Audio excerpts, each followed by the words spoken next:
Chapter 5:15. Who's your father? Li Qinghue's eyes were unfriendly and her expression was cold. Su Qinghue's way of addressing her made her panic. What was he doing? Making connections. Su Qinghui looked at the aggressive Li Qinghui and felt bitter in his heart. Qinghui, no matter what, I've called your father father for more than 20 years. I also sincerely regard your father as my own father. Do you have to do this? Ha! Li Qinghui sneered with a hint of mockery on her face. You regard my father as your father.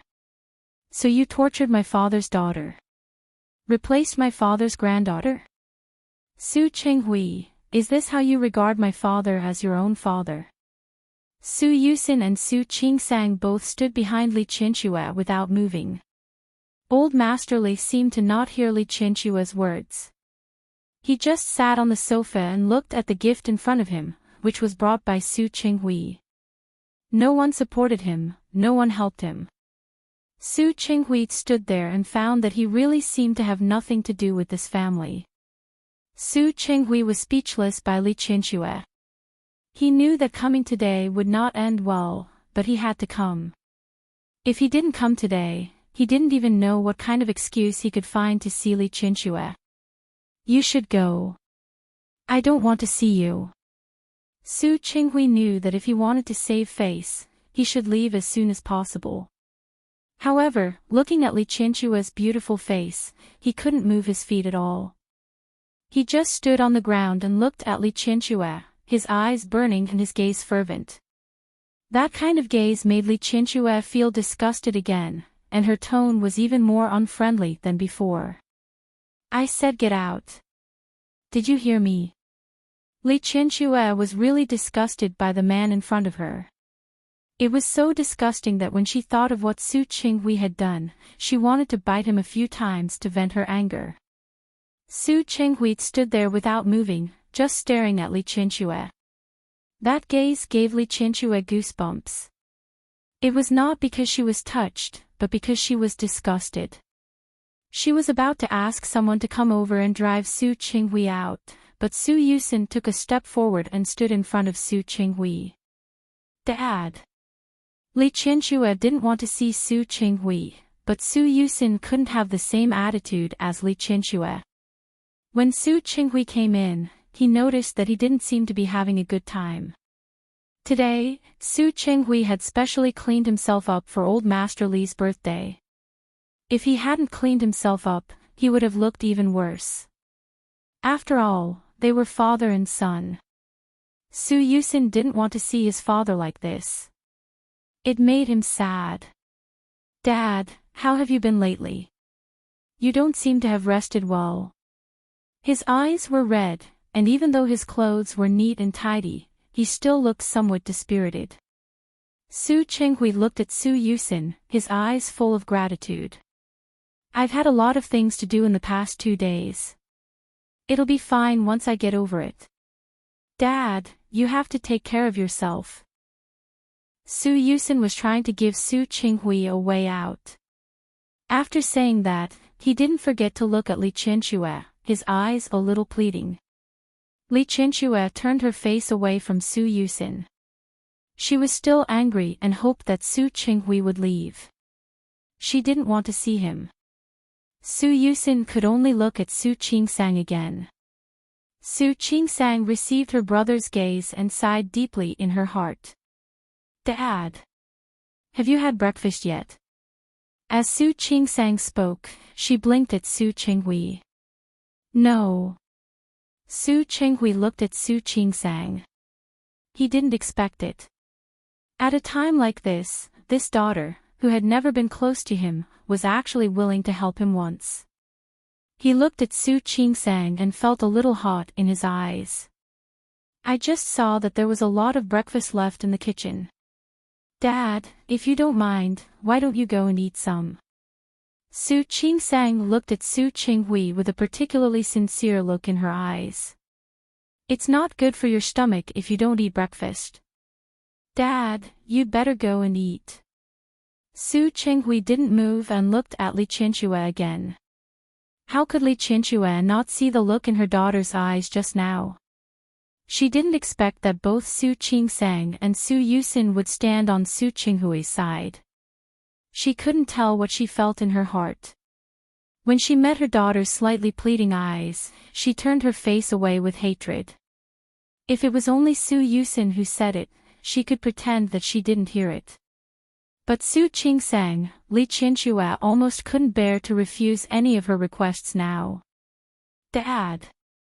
You should go and eat quickly.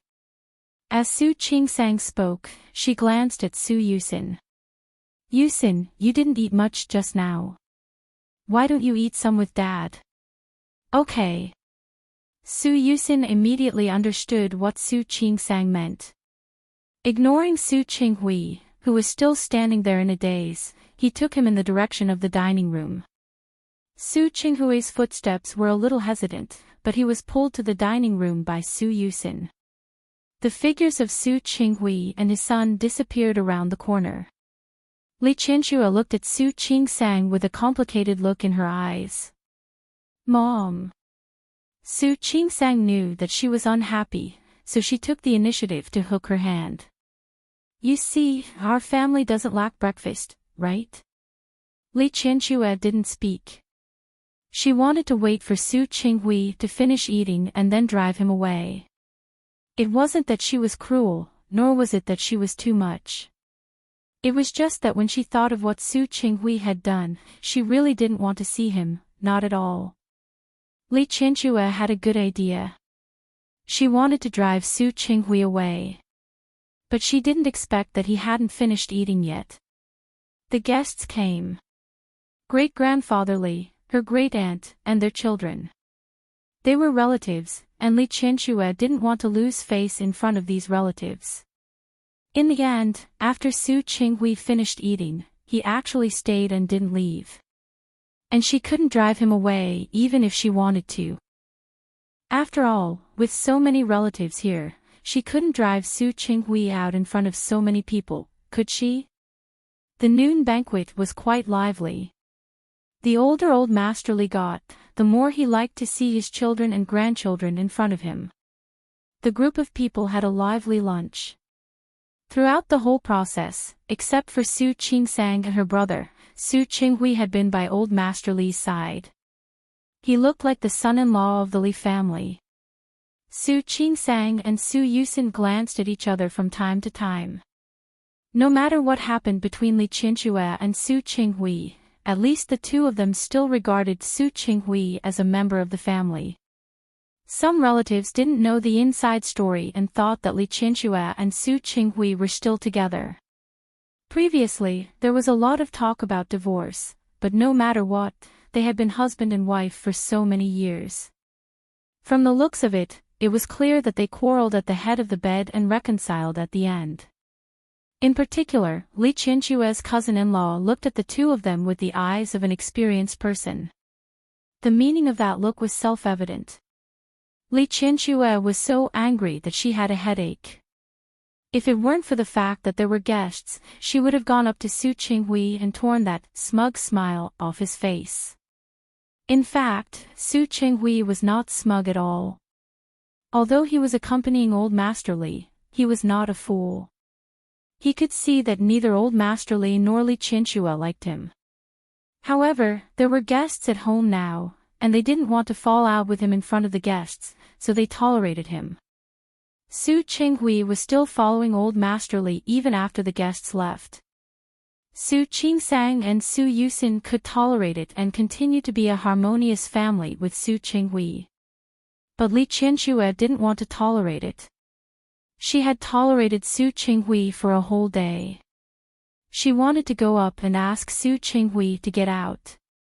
However, after a day of silence on this matter, Old Master Li finally opened his mouth. Qinghui, come with me. Since Old Master Li had spoken, Li Qianxue couldn't kick him out even if she wanted to. She could only watch Su Qinghui follow Old Master Li upstairs with hatred. After entering the study, Old Master Li laid out the chessboard, looked at Su Qinghui, and said in a calm voice, I haven't played chess with you for a while. Let's play a game. Su Qinghui looked at Old Master Li. He didn't think that Old Master Li was still in the mood to play chess with him. However, he still sat down across from Old Master Li. Old Master Li went first with a white piece, then looked at Su Qinghui, indicating for him to continue. The two of them played back and forth. Halfway through the game, Old Master Li suddenly stopped moving his chess piece. You have a plan in mind, and you have a strategy when you play. Qinghui. Your chess skills are much better than before. Su Qinghui was silent. He hadn't had time to play chess in the past 2 months. What Old Master Li said sounded like a sarcastic remark to him. What? Do you think I'm lying to you? Old Master Li sighed and put down the chess piece in his hand. Qinghui, you used to play chess well, but there were always some vacillations, just like you.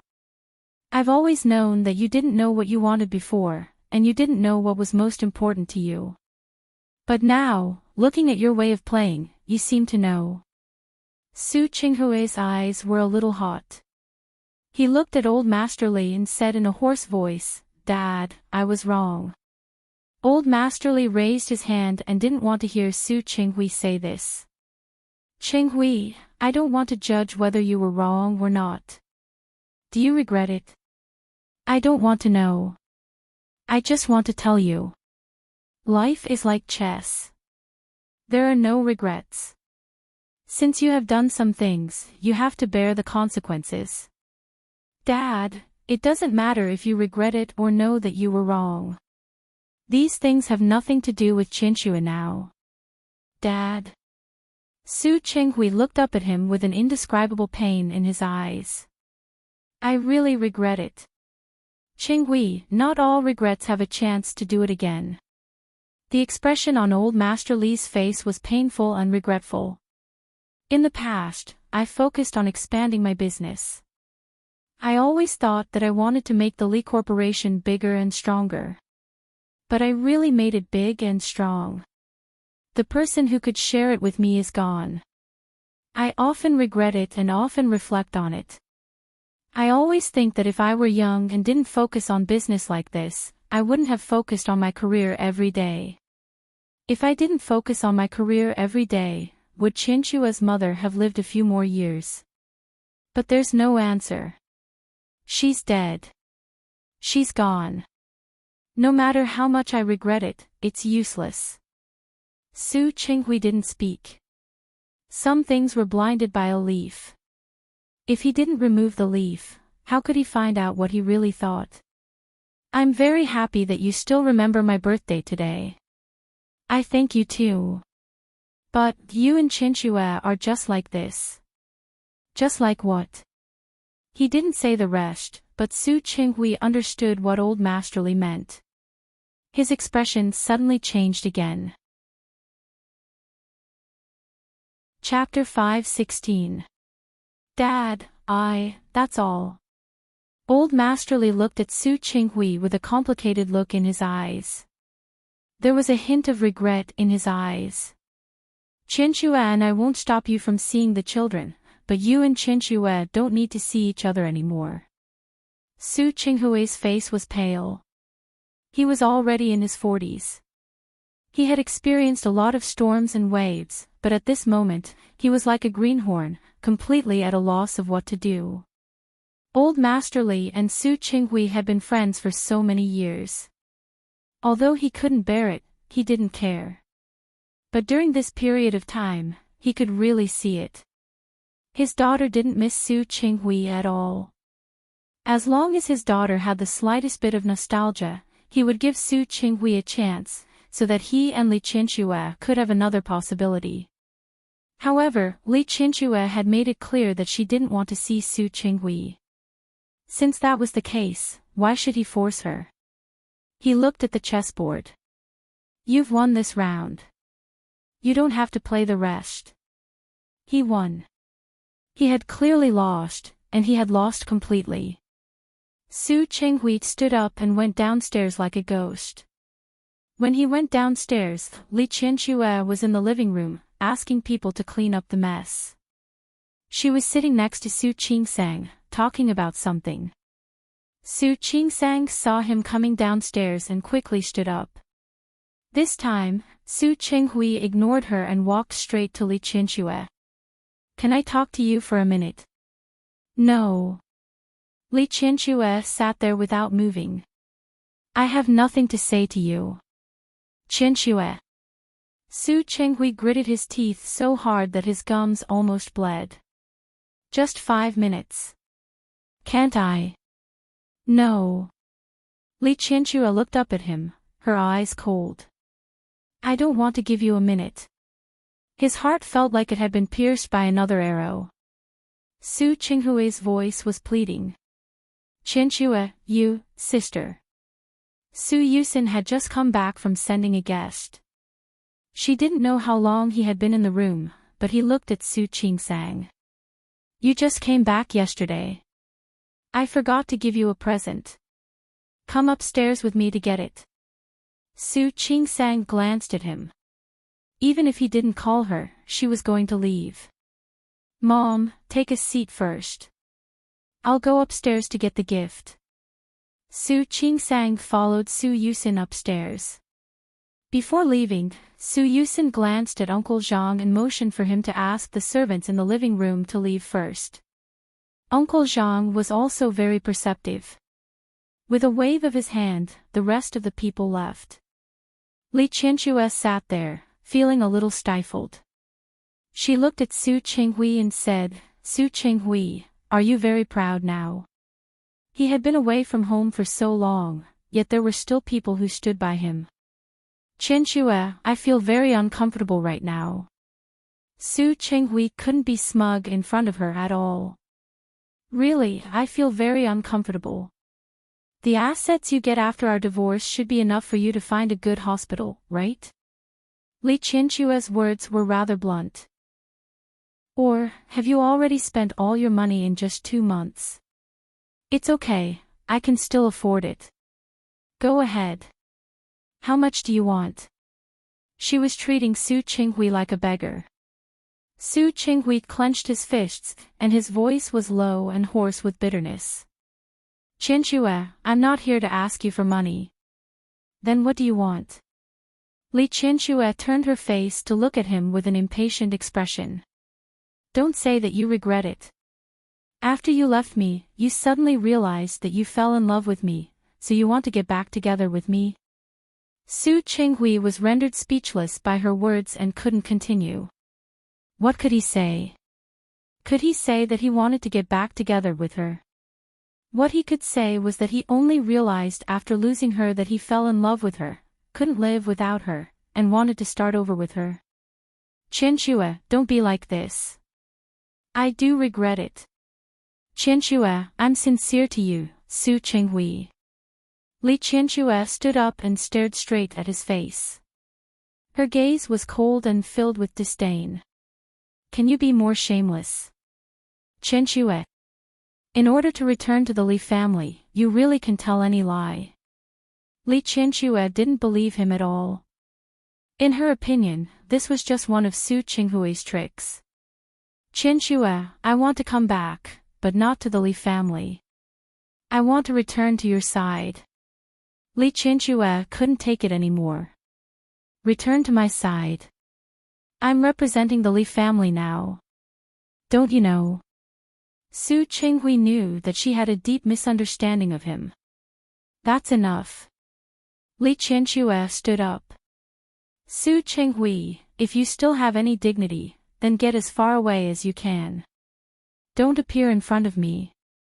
As for what you said, I'm sorry, but I don't believe a word you said, or even a punctuation mark. So you don't have to say anything. Li Qianxue turned around and was about to leave. Su Qinghui was anxious and reached out to grab her hand. Qianxue, what I said is true. What I said is also true. Li Qianxue wanted to pull her hand out, but Su Qinghui was very strong. She was in a bad mood, and her face darkened. Su Qinghui, I'm warning you, don't be so shameless. For the sake of the children, I don't want to make things difficult for you. But don't force me to do things to the extreme. To be honest, she was actually disappointed at this point today. However, this disappointment was not for Su Qinghui, but for Su Peijian. Su Qinghui obviously had a purpose for coming here. She wouldn't think that his arrival was sincere for old Master Li's birthday. She was really disappointed in Su Peijian. She had raised her for more than 20 years, even if she wasn't her biological daughter. But for so many years, whether it was her or old Master Li, their care for her were sincere. However, on a day like today, Su Peijian didn't even call, let alone visit the old master. Su Peijian was indeed Su Qinghui's daughter. She inherited the cold side of his personality. No matter how good he was to her, it was useless. Li Qianxue didn't want to think of the daughter she had raised. She didn't want to admit it, but she couldn't control her emotions and think in that direction. Qianxue. Su Qinghui only realized today that as long as Li Qianxue said a casual word, she could hurt him. His status had changed, and his role had changed. He seemed to finally understand his thoughts at that time. Was this how she had felt when he had treated her so coldly all those years ago? Don't call me. Li Qianxue didn't want to be entangled with this person here.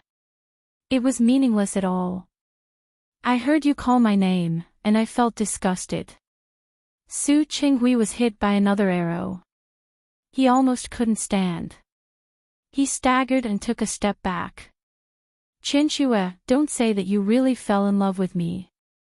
If this is your love, then your love can only make me feel disgusted and disgusted. Li Qianxue looked at his pretense and didn't give him a minute. She turned around and left. Su Qinghui was left standing there, watching Li Qianxue's back disappear around the corner of the stairs. He felt that because of Li Qianxue's words, he had been hit by arrows again and again. He sat down and supported his head with his hands. He felt a swelling pain in his eyes, and something almost wanted to rush out of them, but he restrained himself. So, Qianxue, do you hate me this much? Although he knew that this was what he deserved and that it was his own fault, Su Qinghui still felt hurt. Su Qingsang waited for a long time. When she came down from upstairs, she was holding a small box in her hand. She wasn't surprised to see that Su Qinghui was left alone. She went forward and sat down next to Su Qinghui. Su Qinghui thought that Li Qianxue had returned. When he raised his head, there was a faint expectation in his eyes. When he saw that the person who came was Su Qingsang, his eyes darkened again. This reaction was too obvious. Su Qingsang was really sure of Su Qinghui's feelings now. It turned out that he really fell in love with his mother after he divorced her. Or perhaps it wasn't like anymore, but love. Dad. Su Qingsang handed him the box in her hand. This is a gift I bought in Rong City. I originally wanted to give it to you in 2 days. Su Qinghui looked at the box and then at the sincerity in Su Qingsang's eyes. He felt something hit his heart. There was a muffled, dull pain. He remembered that every time his daughter went out, she would buy gifts for her family. It wasn't necessarily very expensive, but it was her heart. However, every time she gave something, it would be thrown away by him or Li Qianxue. Qingsang, Su Qinghui thought of how he had neglected and ignored Su Qingsang for so many years. But now, Su Qingsang had been helping him and even preparing gifts for him. Dad. Li Qianxue was angry, and her hatred hadn't dissipated. Therefore, she didn't notice how passionate Su Qinghui's eyes were, nor did she care that Su Qinghui's eyes were full of love when he looked at her. Qingsang. I'm sorry, I used to, Dad. Su Qingsang wasn't there to listen to Su Qinghui's apology. Besides, he had already said, "May I ask, are you really in love with Mom?" Su Qinghui was stunned for a moment. He looked at Su Qingsang with a bitter expression. You don't believe me either. He knew that he was wrong. He also knew that his past behavior was indeed a bad record. However, until today, no one was willing to believe his words, and no one was willing to stand on his side. This made Su Qinghui depressed. He was also annoyed, but more than that, he felt bitter. No, I believe you. In fact, Su Qingsang had guessed it a long time ago. If Su Qinghui really didn't love Li Qinxue, he would have divorced Xiang Kaiping after she appeared. After all, if he really loved Xiang Kaiping as much as he said, he would have been with her a long time ago. Secondly, if he really loved Xiang Kaiping that much, why would he be threatened by Li Qinxue to marry her? Qingsang. I believe you. Su Qingsang thought of Li Qinxue's expression just now. She reached out and put her hand on Su Qinghui's arm. Dad, I believe that you really love Mom. Su Qinghui was a little emotional. He didn't expect that the person who would believe him now was the daughter he had never cared about. Chapter 5:17. Su Qinghui was only in his 40s. Seriously speaking, he was still very young. He still had many possibilities. Plans? What plans? Su Qinghui looked bitter. I haven't thought about it yet. However, I have 2 friends who have been asking me to start a company with them. I think I might go with them. I'm not asking you about business. I'm not asking you what you're going to do in the future.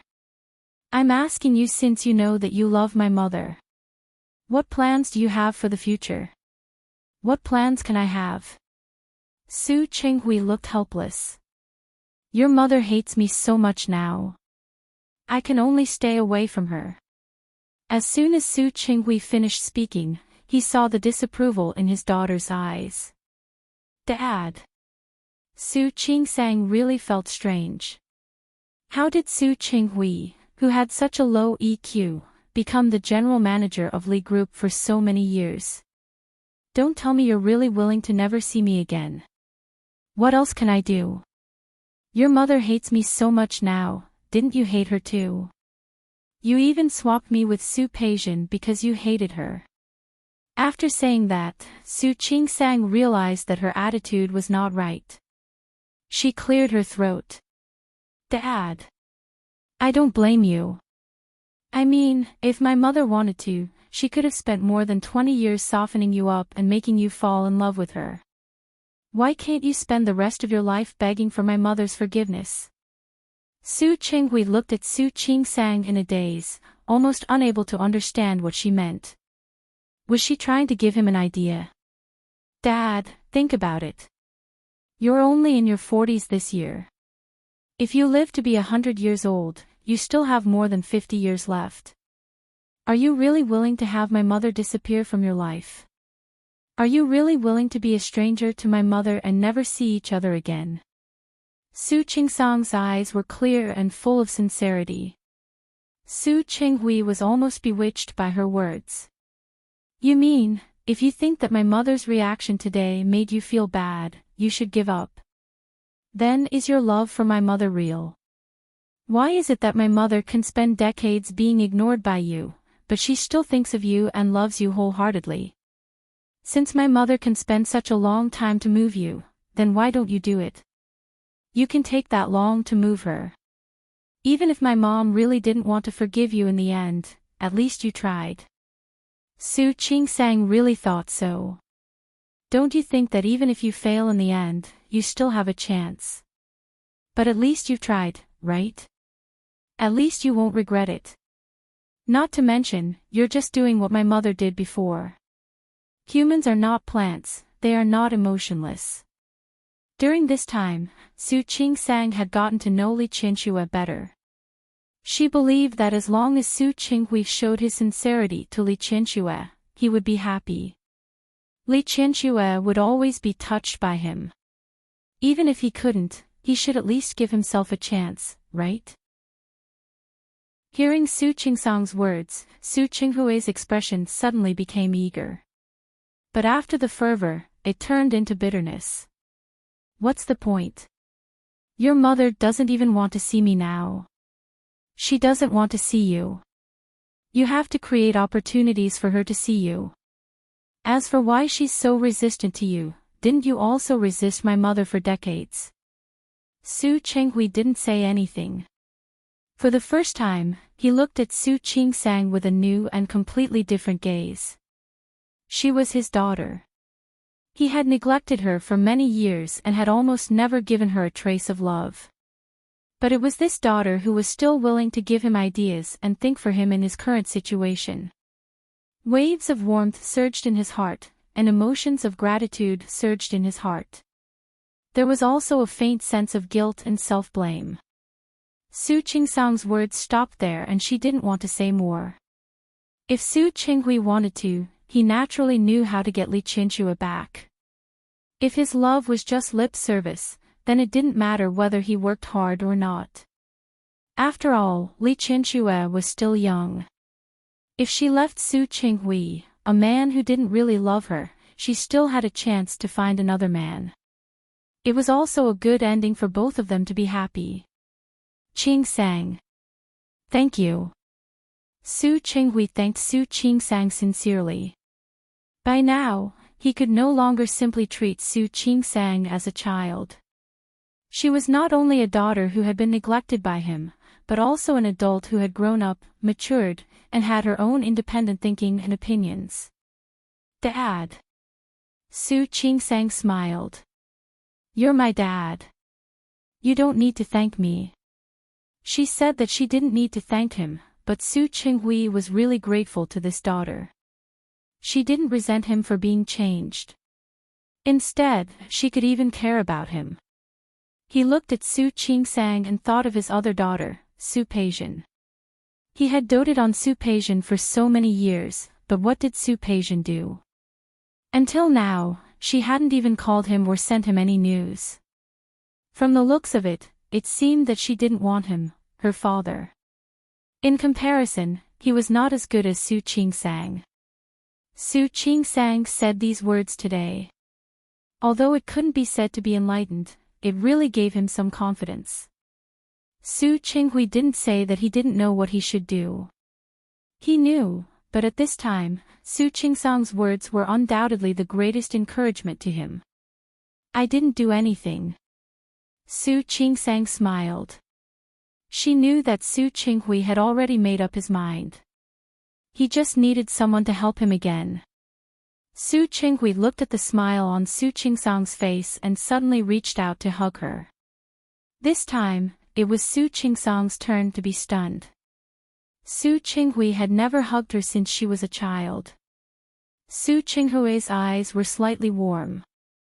This was his daughter. He quickly let go of his hand. He felt a little uncomfortable seeing Su Qingsang's shocked expression. Qingsang, I know that when you married Hu Jinyao, it was also an accident. Although my current ability can't be compared to Tianyu Group, if one day he makes you feel wronged, you must tell me. I will definitely teach that brat a good lesson. Dad. Su Qingsang now knew why Su Chenghui and Li Qianxue were together. With such a domineering and protective manner, was this really the only one in the family and no other branch? Don't worry. Hu Jinyao is quite good. Su Chenghui didn't say anything. He could more or less tell whether Hu Jinyao was good or not. At this moment, he was a little envious. Hu Jinyao was much better than him in this regard. From the beginning, he had a clear goal and knew what he wanted. On the other hand, he had been muddle-headed for so many years before he came to his senses. In comparison, he was really too inferior to Hu Jinyao. Chapter 5:18. Su Chenghui thought it through and left. Su Qingsang looked at his back and didn't know if what she did was right or wrong. After all, that man was her father. She couldn't bear to hurt him. More importantly, if he really loved Li Qianxue, why didn't he give himself and Li Qianxue a chance? However, thinking of Li Qianxue, she hesitated. If Li Qianxue couldn't forgive Su Qinghui in the end, she would probably blame her. Don't worry. Mom won't blame you. No one knew when Su Yusin had arrived. He sat down next to Su Qingsang. Did you hear that? Yes. Su Yusin nodded. Although he was young, he wasn't really a child. Sister, don't worry. Even if Mom is really unhappy, she won't be mad at you. I can't do anything if she's really angry. Su Qingsang couldn't bear to hurt Su Qinghui. Not only her, but Su Yusin also hoped that the family could be as good as before. She just didn't know what Li Qianxue would do. Rong City. Hua Jinyao had just gotten off the phone with Su Qingsang, but he wasn't as calm as he appeared to be in front of her. He looked at Yang Wenchang with a sullen face. What do you mean by Chao Hong is missing? I asked someone to keep an eye on the Chao family, but Chao Hong hasn't gone out these days. Later, I asked someone to knock on the door under the pretext of collecting property fees, but he wasn't home. I checked the surveillance footage and found that he left last night in disguise. Yang Wenchang blamed himself for not doing a good job. He didn't expect that there would be a time when he would make a mistake. Hua Jinyao waved his hand. There were indeed a lot of things to do in the company. Working with Ix was one thing, but the Hua brothers kept playing dirty tricks and making trouble for him from time to time was another. What was more serious was that the data of the new product developed by Hua Jinyao's company for the next quarter was stolen by Chao Hong, one of Hua Jinyao's subordinates. That was the reason why Hua Jinyao didn't have time to go to Lin City with Su Qingsang. He went back to the company and asked someone to keep an eye on Chao Hong. They didn't call the police for the time being because the launch of Tianyu Group's new product had reached a critical moment. They couldn't afford to make any mistakes. If Chao Hong only wanted to use this to threaten him, he would have let it go. If Chao Hong sold this to a rival company, thinking of this, Hua Jinyao's face darkened. President Hua, should we call the police? No. If this had nothing to do with the rival company, Tianyu would only make the situation more complicated. Sort out all of Chao Hong's information and send it to my email. I'll send someone to find him.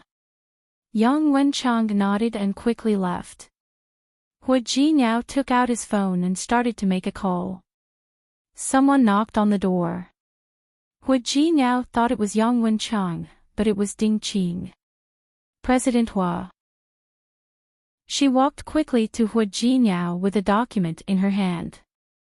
I've looked into it and asked the people who work with Chao Hong. Chao Hong's neighbor heard that Chao Hong had a girlfriend. The two of them had planned to get married. But something happened recently. What happened? Hua Jinyao was impressed by Ding Qing's efficiency, which was very rare. Ding Qing was the first one to find out that Chao Hong had gone missing with the company's confidential information. Although she came to the project later, Zhang Yang had been involved in it. Therefore, Ding Qing knew something about the project after she arrived. Chao Hong's girlfriend has uremia. He needs a kidney transplant. It's too expensive for him to afford. So, it must be a mistake. Hua Jinyao frowned. He didn't agree with Ding Qing's statement. Tianyu Group had great benefits. If Chao Hong was in trouble, he could have explained the situation to the finance department instead of stepping on the company's bottom line. However, Hua Jinyao was relieved. As long as it wasn't a rival company or Hua Yifan and Hua Jinyao, it would be fine. I found the hospital where his girlfriend is staying. Ding Qing put the document on Hua Jinyao's desk. President Hua, do you want me to go there? Find Chao Hong. I'll go myself. Hua Jinyao looked at the name of the hospital. What a coincidence. It was the first hospital where Su Qingsang worked. If Chao Hong wants to exchange this for money, he'll know that we're looking for him. President Hua, I'm afraid that he won't tell the truth when he sees you. Ding Qing analyzed her opinion. Look, you're the boss, and he's your employee. If he does something like this, he'll be on the opposite side of you. So, I think it's better for me to go. Ding Qing's words made sense. Hua Jinyao didn't realize it until now. Ding Qing was new to the company. Everyone in Tianyu knew that Yang Wenchang worked for Hua Jinyao. Okay. You go there. It'll be great if you can find him. If you can't, it's okay. Yes. Ding Qing lowered her eyes. At this moment, she looked extremely serious. Don't worry, President Hua. I'll find a way to persuade him to come back. Just try your best. Hua Jinyao knew that Ding Qing hadn't used her full ability yet. With such a subordinate, he wanted to know what Ding Qing was capable of. Ding Qing took the order and left. Not long after lunch, Ding Qing came back. Xiao Hong isn't here. I asked his girlfriend. His girlfriend doesn't know anything about him. She's sick, so I couldn't tell her everything. Ding Qing paused for a second. When she looked at Hua Jinyao and Yang Wenchang, she continued, but I used his girlfriend's phone as an excuse. Xiao Hong picked up. Both Hua Jinyao and Yang Wenchang looked at her, waiting for her next words. He promised me that he'd come out to see me tonight. Hua Jinyao and Yang Wenchang looked at each other, then at Ding Qing together. What time is it? Where is it? Blue night. Hua Jinyao's face darkened. He looked at Ding Qing together with Yang Wenchang. President Hua, you see.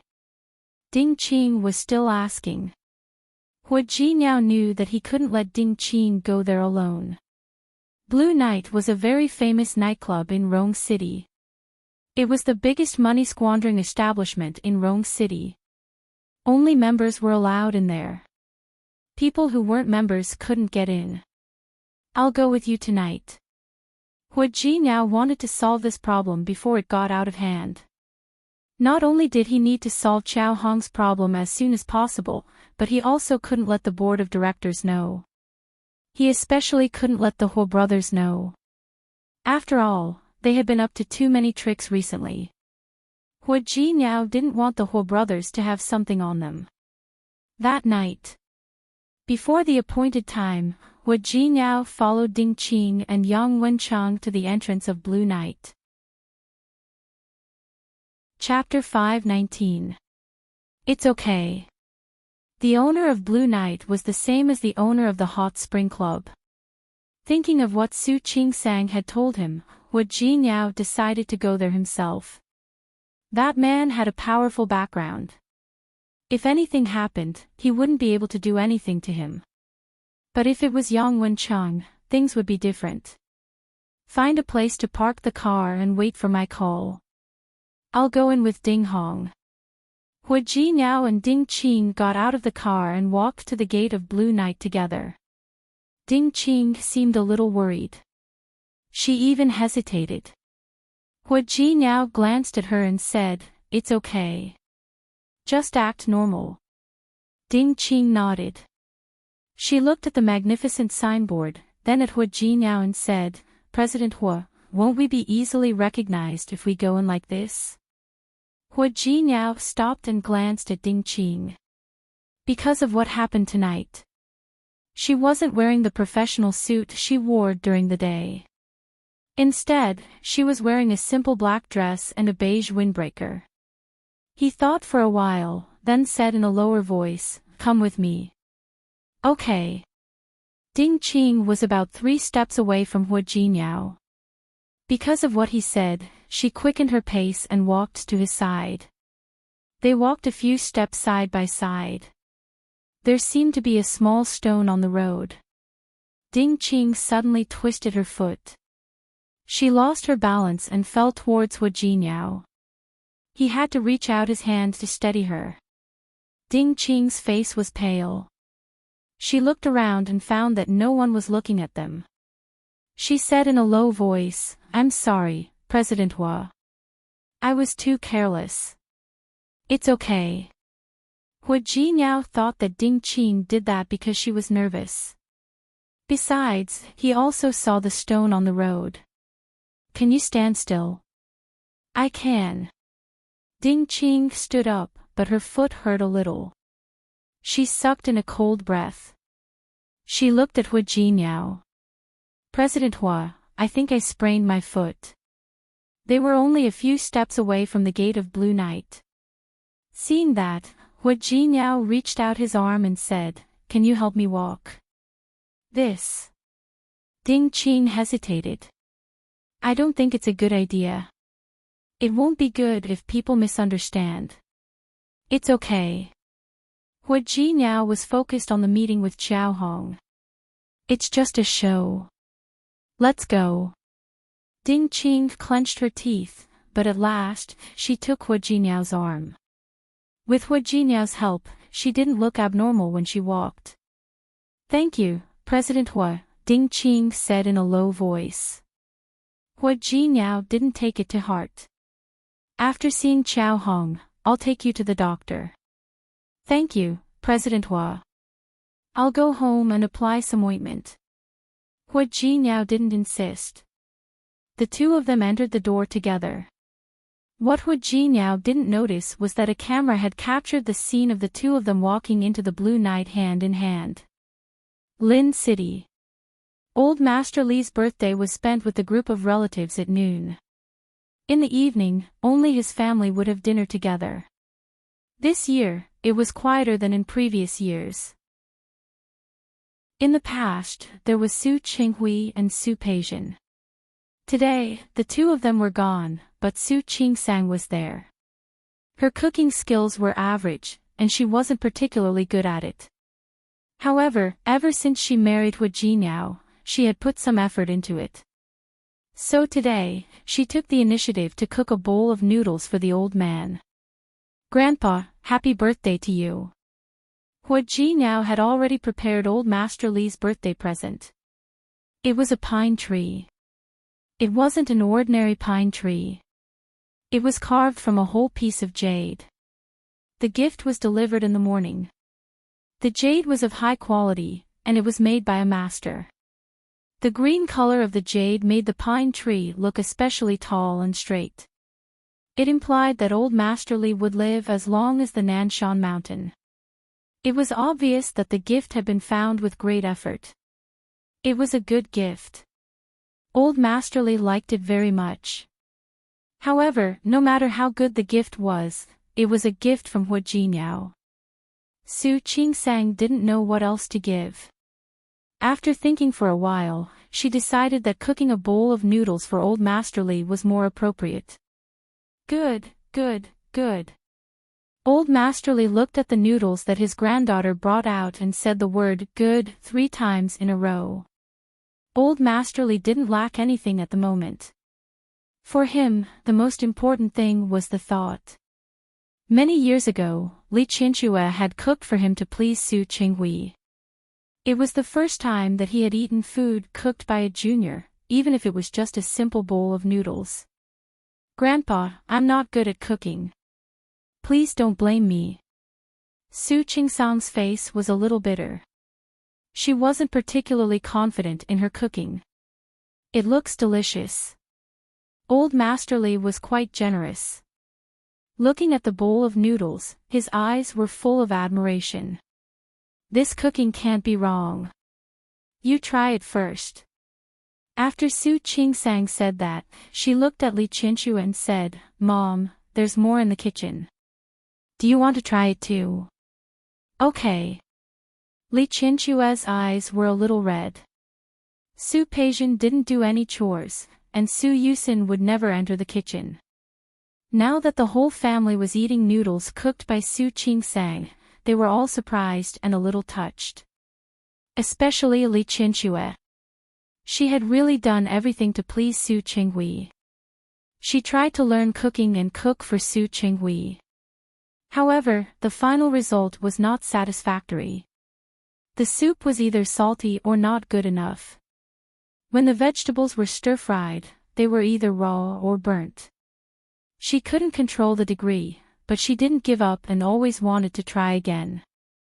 In the end, she found that no matter how she tried, Su Qinghui wouldn't love her because of it, so she gave up. It's delicious. Su Yusin was the first to speak. It was obviously a very ordinary noodles, but he tasted like a feast. Really? Su Qingsang looked at him, her eyes full of disbelief. Why don't I believe it? You're not happy that I praised you. It's delicious. Li Qianxue and Old Master Li were also full of praise. Su Qingsang knew very well that it wasn't that the noodles she cooked were really delicious. It was just that Grandpa and the others gave her face. The family had a joyful and harmonious meal. That day, Su Qingsang felt that time passed very quickly, but more than that, she was happy. She really wanted to share her feelings with Hu Jinyao at this time, so she went upstairs without even taking a shower. Instead, she called Hu Jinyao first. However, no one picked up Hu Jinyao's call. Su Qingsang didn't think too much about it. She dialed again, but still no one picked up. Looking at the time, it was already past 9:00 in the evening. In the past, Hu Jinyao should have been home at this time. Su Qingsang's first reaction was that the matter with Hu Jinyao's company should be very tricky. At least he couldn't handle it in a short time. Su Qingsang wasn't unhappy. She was just a little worried and a little distressed.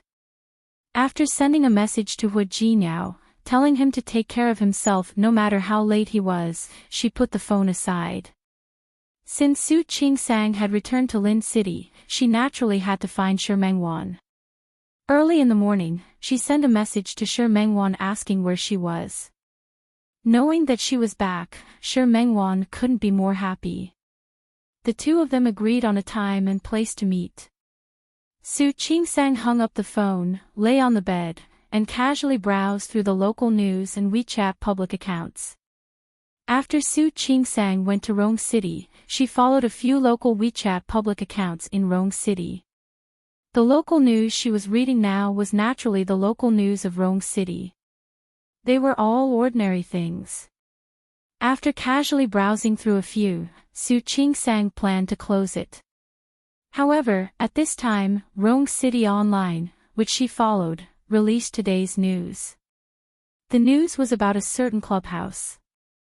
It said that a few rich second-generation rich kids in Rong City had a conflict with someone in a nightclub, then smashed the nightclub's venue, and almost caused a riot. Su Qingsang wasn't interested in this kind of news. These second-generation rich kids were just a little rich, but compared to real aristocratic families, they were far from being rich. She had also attended a few of Hu Jinyao's gatherings with his childhood friends, but none of his friends were like this. Just as she was about to close the news, her eyes fell on the accompanying photo of the news. There were two people in the photo, both of whom Su Qingsang knew. One was the woman she had spoken to the other day, and the other was Hu Jinyao. Su Qingsang looked at the photo for a moment, and her mind went blank for a moment. She thought she had seen it wrong. However, no matter how she looked at it, that person was Hu Jinyao. The other woman was the one she had met at the company. Su Qingsang read the news again. Because the news about the other two rich kids was relatively big, mobile phones were now popular. She only browsed through the news, and not only did she find the photos of the two rich kids fighting, but she also found the video of the fight on the local portal. In the video, Su Qingsang didn't pay attention to the scene of a group of people fighting. She only stared at Hu Jinyao and the woman sitting not far away. From the video, it could be seen that the woman had been sitting close to Hu Jinyao. Hu Jinyao didn't push her away. Not only did he not push her away, but he also reached out to help her when the woman was about to get up. Then, the woman left for a while and came back. When she came back, she threw herself into Hu Jinyao's arms. The video ended here. Su Qingsang watched the video again, and her expression was a little ugly. Of course, she was willing to believe Hu Jinyao, and she also believed that he must have a reason to go to that kind of place with that woman. But, she thought of Hu Jinyao's hand on that woman's body, and the way that woman threw herself at Hu Jinyao. Su Qingsang suddenly became angry. Even if she had misunderstood, couldn't Hu Jinyao stay away from that woman? She was angry, so she took out her phone and called Hu Jinyao without thinking. Hu Jinyao didn't answer the first time, and only answered the second time. Qingsang. Hu Jinyao's voice sounded a little hoarse, as if he hadn't slept well. Su Qingsang could hear it, and her heart ached a little. Her determination to find Hu Jinyao and ask him didn't decrease at all, but her expression became a lot calmer. Chapter 520. No. Hu Jinyao didn't expect Xiao Hong to lie to him. He did not appear at Blue Night at all yesterday. They called Xiao Hong, but he didn't pick up. Later, Ding Qing used her phone to call Xiao Hong. Xiao Hong didn't answer, but sent her a message. He said that he didn't want to go to jail and that he saw the police when he was coming. It turned out that the fight between the playboys had attracted someone to report to the police. Xiao Hong thought that Hu Jinyao had sent the police to arrest him, so he didn't show up. Hu Jinyao didn't expect such a misunderstanding. He gestured for Ding Qing to comfort Xiao Hong. Ding Qing kept assuring him that those policemen weren't coming for Xiao Hong, so that he could calm down. In the end, Xiao Hong agreed to give Hu Jinyao and the others another chance, but he couldn't tell Ding Qing the exact location until tonight. Because of this, the three of them had wasted their time yesterday. Ding Qing was especially angry. She kept accusing Xiao Hong of breaking his promise. She seemed to be more nervous than the boss. Is the problem very difficult? If Hu Jinyao was like this, the problem must be very tricky. Su Qingsang's tone carried a hint of worry. Don't worry, I'll take care of it. That's good. Su Qingsang couldn't help but ask, Jinyao, it was Saturday yesterday. Did you go to see Grandpa? Yes. Grandpa also asked me to tell you to send his regards. Oh. Su Qingsang believed him. So you didn't go out at night? You live in the old mansion.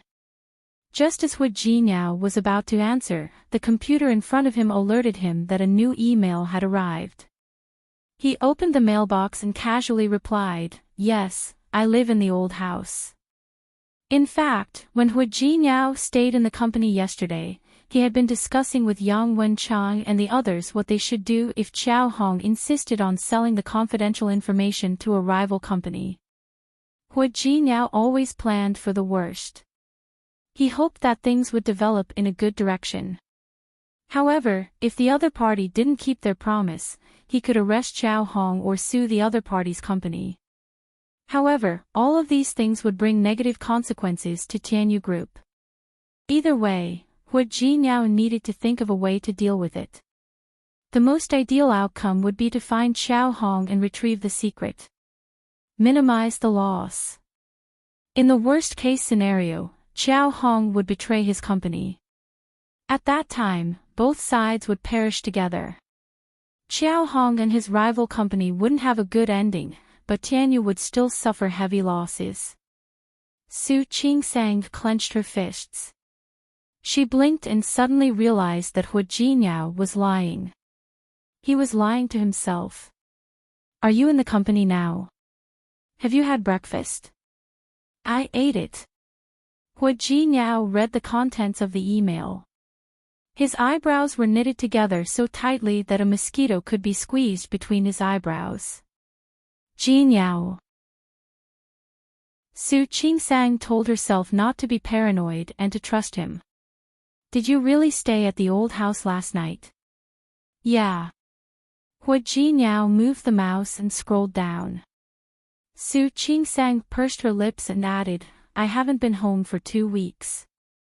Did your mother say anything? What can she say? Hu Jinyao stared at the photos in the email. No matter what she says, I'll just ignore it. That's true. Su Qingsang didn't ask anymore. She could tell that Hu Jinyao's attitude was perfunctory. Then you go back to your work. I'll go shopping with Mengwan later. Okay. Hu Jinyao was about to hang up. He thought for a moment and added, if you want to stay in Lin City for a few more days with your mother, ask for leave. I can talk to the hospital for you. Of course, he knew that Su Qingsang and Li Qianxue hadn't known each other for a long time. He also wanted to spend more time with the Li family. However, Su Qingsang thought of something else. Okay, I got it. Su Qingsang didn't want to think about Hu Jinyao like that, but she couldn't help it. He was thinking that it would be more convenient for him to do something when she wasn't at home. Was that so? After hanging up, Su Qingsang thought about it. She was willing to believe Hu Jinyao, but she still couldn't help but call the old house of the Hu family. Coincidentally, the person who answered the phone was Old Master Hu. Grandpa. Qingsang. Old Master Hu recognized Su Qingsang's voice almost immediately. He was very happy to receive a call from his granddaughter-in-law. He didn't notice Zhang Yichen, who came to visit this morning, because his ears moved slightly when he heard the two words. However, that was all. In the end, he picked up the tea in front of him and sipped it gently. His expression didn't change at all. Well, Grandpa, I just wanted to say hello to you. I can't come back to accompany you this weekend. It's okay. I heard from Jinyao. He said it's your grandpa's birthday. Remember to say hello to Yongfeng for me. Okay. I will. My grandpa misses you too. He asked me to say hello to you. He's too polite. He has a lot of things to do at home these days. When he's free, he asked him to come to Rong City to play. Okay. I'll tell Grandpa. After saying this, Su Qingsang said casually, Jinyao has been very busy recently. He always listens to you. You must talk to him and ask him not to live in the company. It's easy to catch a cold and he can't sleep well. He sleeps in the company. Then I'll talk to him later. Speaking of which, I told him to pay more attention to his health when he came last time. There's no end to the company's business. Old Master Hu was also a smart person. What couldn't he see? In fact, he also knew that the Hu Yifan brothers had been doing a lot recently. However, they were all his grandchildren, so he didn't want to interfere too much. More importantly, he believed in Hu Jinyao's ability and that he would handle it well. Yes. He's always busy with work and doesn't come back to accompany Grandpa. He hasn't come back to see you for a few days, right? It's okay. I know he's busy. When he's done, he can come to see me again. Su Qingsang's heart slightly tightened. What else did she not understand? Hu Jinyao didn't go back to the old house yesterday. He was really lying, and he really lied to her. After talking with old Master Hu for a while, she finally hung up the phone. Su Qingsang sat by the bed and once again looked at the video of the fight. She didn't want to think badly of Hu Jinyao. But why would Hu Jinyao lie to her? Even if he told her directly that he went to a nightclub with that woman, she wouldn't be angry. She believed that he did everything for a reason. However, no matter how much she trusted him, she wouldn't like him lying to her. Some things couldn't be explained clearly over the phone. He could only ask when they met. No matter what, she was willing to give him a chance to explain. She was also willing to believe that Hu Jinyao was not a man who cheated in his marriage. She put her phone aside. It was almost time for the appointment with Shi Mengwan. She could only put it aside for now. Everything could wait until she returned to Rong City. Chapter 521. Ding Qing hung up the phone and looked at Hu Jinyao and Yang Wenchang. Xiao Hong said tonight at 9 o'clock. We'll meet at Charm of Night. Because of what happened before, Xiao Hong didn't trust Hu Jinyao anymore. Now, he was only willing to contact Ding Qing. Hu Jinyao furrowed his brows. Why did Xiao Hong always choose a nightclub or a nightclub? President Hua. Ding Qing looked at Hu Jinyao. She was eager to solve the problem. Why don't I go tonight? No need. I'll go with you. Hu Jinyao glanced at Ding Qing while speaking. Is your foot okay? Yesterday, Ding Qing's foot had been sprained by a small stone. Later, when they were fighting in Blue Night, she accidentally tripped on a piece of glass that was thrown on the ground. Although he reached out to hold her in time, her foot was still swollen. Ding Qing's injury was a work-related injury. As the boss, Hu Jinyao naturally had to care about his employee's injury. Thank you for your concern, President Hua. My foot is fine. Don't worry. I'm wearing a pair of flats today. I won't be a burden to you again. Ding Qing said with a guilty look on her face. What happened yesterday has nothing to do with you. It was an accident. Your foot is injured. You shouldn't go today. I'll go with Yang Wenchang. But I'm the one who contacted Xiao Hong. Ding Qing tried her best to persuade him. President Hua, I'm the one who contacted Xiao Hong, and I'm the one who agreed to meet him. If he finds out that I'm not there, he might think that we lied to him again. That'll be really troublesome. President Hua, Secretary Ding has a point. Yang Wenchang believed that it was impossible to stop Ding Qing from getting involved. Besides, Ding Qing is a woman. It'll be easier for Xiao Hong to let his guard down. Yeah. I'll go in first, and I'll text you when I see Xiao Hong. Ding Qing's suggestion was good. Hu Jinyao thought for a while, then agreed. All right, you can go with us. But you don't have to rush to ask Xiao Hong for the thing. Comfort him first. Let him calm down. I know. I know what I'm doing, President Hua. As long as Xiao Hong shows up, I'm confident that he'll let down his guard and be willing to talk to us. All right. It was the weekend, and there was no one else in the office. After the three of them discussed what to do, they each went to make their own arrangements. Hu Jinyao thought about the series of things that had happened recently and felt as if he had overlooked something important. Charm of the Night was also a nightclub, but it wasn't as big as Blue Night. Charm of Night's location was also a bit more remote than Blue Night's. Hu Jinyao knew that Xiao Hong didn't want to run into the police again.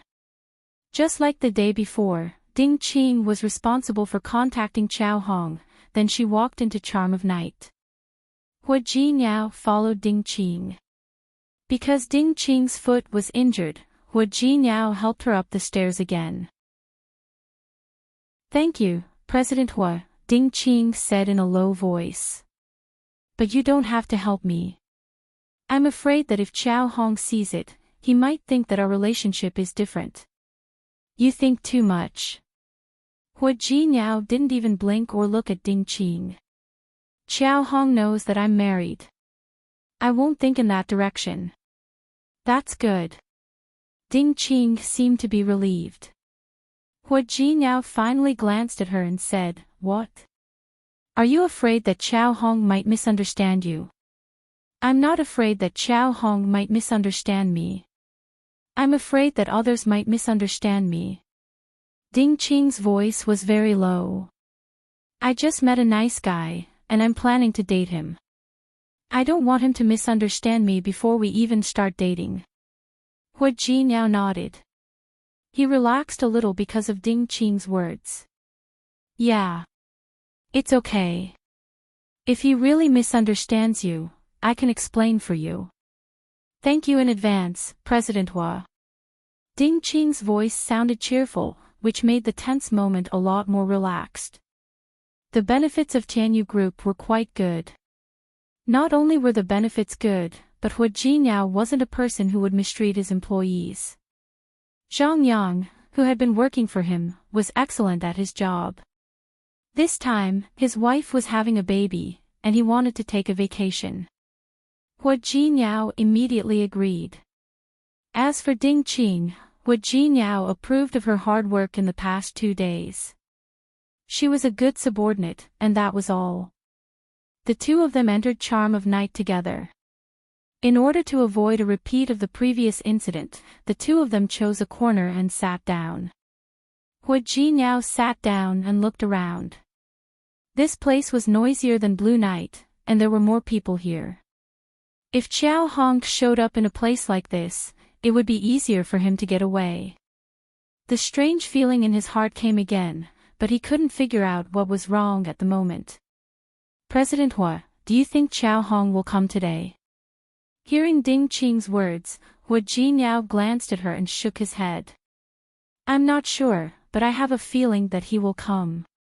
Today was Sunday, and tomorrow was Monday. He had to report to the managers about the progress of the project. Recently, Hu Yifan had been doing a lot of things. If Hu Jinyao didn't want Hu Yifan to be more arrogant, he couldn't make any more mistakes. Ding Qing stopped talking. She seemed to be nervous as well. She took out her phone and was about to call Qiao Hong again, but Hu Jinyao stopped her. You don't have to call him anymore. Hu Jinyao's expression was a little cold.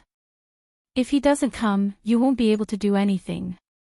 If he comes, if you keep calling him, he will think that we need to beg him.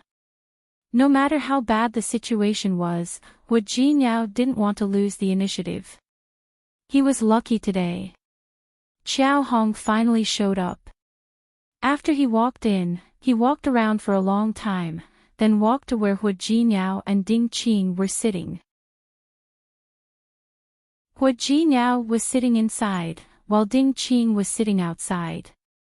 That was why Qiao Hong didn't see Hu Jinyao at first. When he saw Hu Jinyao, he wanted to leave, but he found that Yang Wenchang had come in and was following him. Yang Wenchang blocked his way, so Qiao Hong couldn't leave. He had no choice but to sit down in front of them. This is not a good place to talk. I've booked a private room upstairs. Let's talk there, said Yang Wenchang. Hu Jinyao nodded. Qiao Hong knew that he couldn't leave now, so he followed them upstairs. After entering the room, Qiao Hong glared at Ding Qing. Miss Ding, you broke your promise. Qiao Hong, I don't think I ever said that I came here alone. Although Ding Qing said that, she felt a little guilty. Qiao Hong didn't say anything. He stood there, looking very upset. Qiao Hong, you know that, right? What you're doing now is against the law. This project of Tianyu Group was very important. Hu Jinyao was in charge of it from the beginning to the end. He was the only one who knew how much he valued this project. All the employees who worked on this project had to sign confidentiality agreements. What Qiao Hong did today was against the law. Hu Jinyao knew that, and so did Qiao Hong. As expected, when Qiao Hong heard Hu Jinyao's words, he immediately weakened. His voice trembled a little. President Hu, I know I'm wrong, but I had no choice. Where is it? Hu Jinyao didn't want to hear Qiao Hong talk about his so-called difficulties. Many people in this world lived hard lives, but not everyone would choose to take the unorthodox path. I didn't bring it with me. Qiao Hong was obviously a little guilty when he said that. Why would I bring such an important thing with me? Hu Jinyao curled up the corner of his mouth and stared at Qiao Hong coldly. His voice was very low. Your condition. I want money. Qiao Hong was shocked by Hu Jinyao's imposing manner. His voice even softened. How much? 1 million. Xiao Hong wasn't greedy. His girlfriend needed hundreds of thousands of yuan to get a kidney transplant, and he had to wait for the source of the kidney. In the meantime, he had to receive all kinds of treatments. In fact, 1 million yuan might not be enough to solve his problem. 2 million. Hua Jinyao was quite generous. I can transfer the money to you right now, but you have to take us to get the thing first. Xiao Hong rubbed his hands and looked at Hua Jinyao. I have another condition. What? I want to go back to work in Tianyu Group. Impossible. Hua Jinyao's expression was cold, leaving no room for negotiation. You should have read the company's employee rules. I will never let you go back to work in the company. Thinking of the good benefits of Tianyu Group, Xiao Hong hesitated for a moment. I just want to go back to work. I said, it's impossible. Hua Jinyao released his aura. He just sat there, but he gave people the feeling that he was a cheetah staring at its prey. Xiao Hong, you don't need me to remind you of the consequences of what you did, do you? If I call the police now and send you to the police station, your life will be over. Of course, Xiao Hong knew that. He felt the sweat on his back. You don't dare to do that. If you call the police, I will ask my friend to give the thing to Anshu and Company. Then you will suffer a great loss. Really? Hua Jinyao smiled. He took out his phone and pressed the number 101, but he didn't make the call. Instead, he looked at Xiao Hong with certainty. You can try. What will happen if I call the police now? Xiao Hong didn't speak, but Hua Jinyao took the phone and stood in front of Xiao Hong in 2 steps. Did you think that I didn't make any preparations before coming to find you? Hua Jinyao was 188 meters tall, much taller than Xiao Hong. He stood in front of him and released his aura. His eyes were sharp. Yes, you can give the thing to Anshuan, and I can guarantee that they will want it from you. But if you give it to me, I will call the police. You have signed a confidentiality agreement. You can't escape from jail. And Anshuan's people dare to buy the confidential documents of Tianyu Group. What do you think will happen to them? Chapter 522. Hua Jinyao put his phone away and said, Xiao Hong, you're a smart man. I admit that you've contributed a lot to this project. I'll give you 2 million today. Take the money and give me the stuff. As for going back to Tianyu, don't even think about it. After you get the money, you're not allowed to work in the same industry for 2 years. Why should I trust you? You have no choice but to trust me now. Hua Jinyao's voice was extremely cold. If I want to ban you now, believe it or not, you won't be able to find a job in the whole of China. Xiao Hong remained silent. He knew that Hua Jinyao was capable of doing that. He struggled to make his last request. I want a bank transfer, not a check. Okay. I'll transfer 1 million to you now. I'll give you the rest after you give me the stuff. Let's go now. Without further ado, Hua Jinyao made Xiao Hong agree to his conditions with a few words, half threatening and half tempting. Neither Yang Wenchang or Ding Qing had a chance to say anything since he started talking. Yang Wenchang was fine. He had worked for Hua Jinyao for a long time, and he had seen Hua Jinyao's fierce side before. However, this was the first time that Ding Qing had seen Hua Jinyao like this. She sat next to Hua Jinyao and had a strange feeling in her heart. She no longer came to Tianyu for some purpose. She was simply Hua Jinyao's subordinate now. She saw a completely different side of her boss. She looked at Hua Jinyao deeply, and her heart was filled with emotions that even she couldn't suppress. She clearly knew that the emotional change could be called a heartbeat. When they returned to the company, it was already past midnight. They had followed Xiao Hong to the place he told them to take out the stuff. They didn't expect Xiao Hong to be so bold as to put the stuff in the safe box of a suite in a 4-star hotel. Hua Jinyao didn't search Xiao Hong's home, nor did he send people to the hotel to look for him. He probably didn't expect Xiao Hong to be so bold. However, he didn't register under his own name. Even if he sent people to search all the hotels in Rome City, they wouldn't know which hotel Xiao Hong was staying in. Now that the stuff was back, Hua Jinyao kept it safe again. He turned around and looked at his 2 subordinates. There was no need to mention Yang Wenchang. After following him for so many years, he was experienced in everything he did.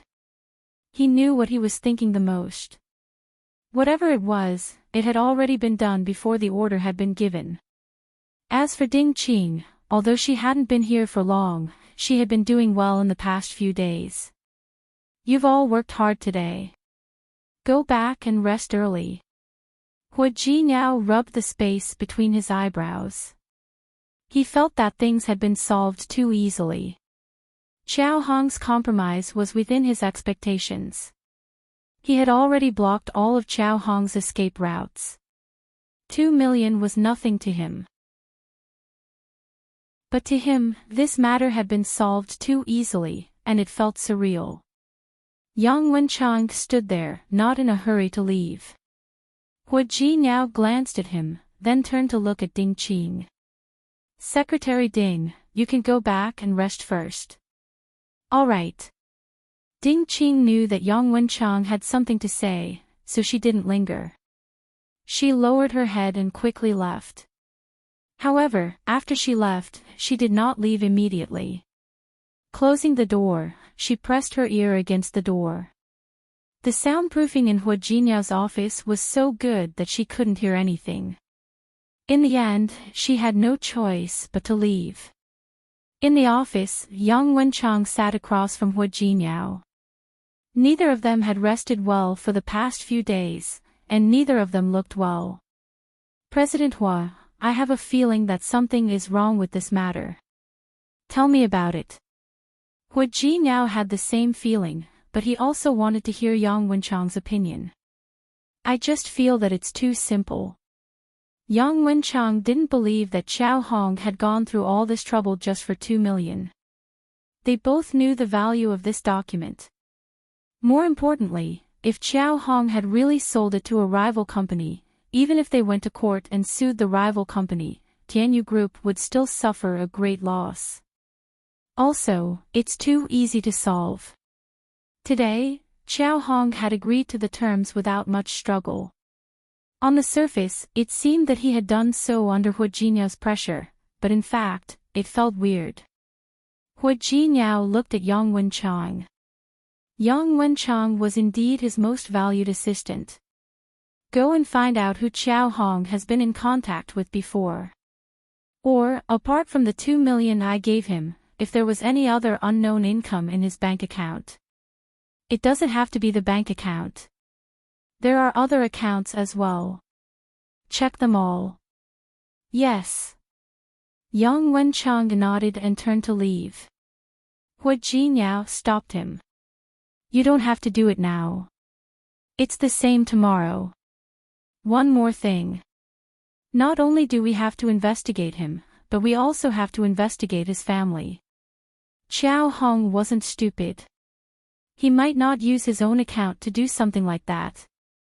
Yang Wenchang immediately understood what he meant. Hua Jinyao waved his hand.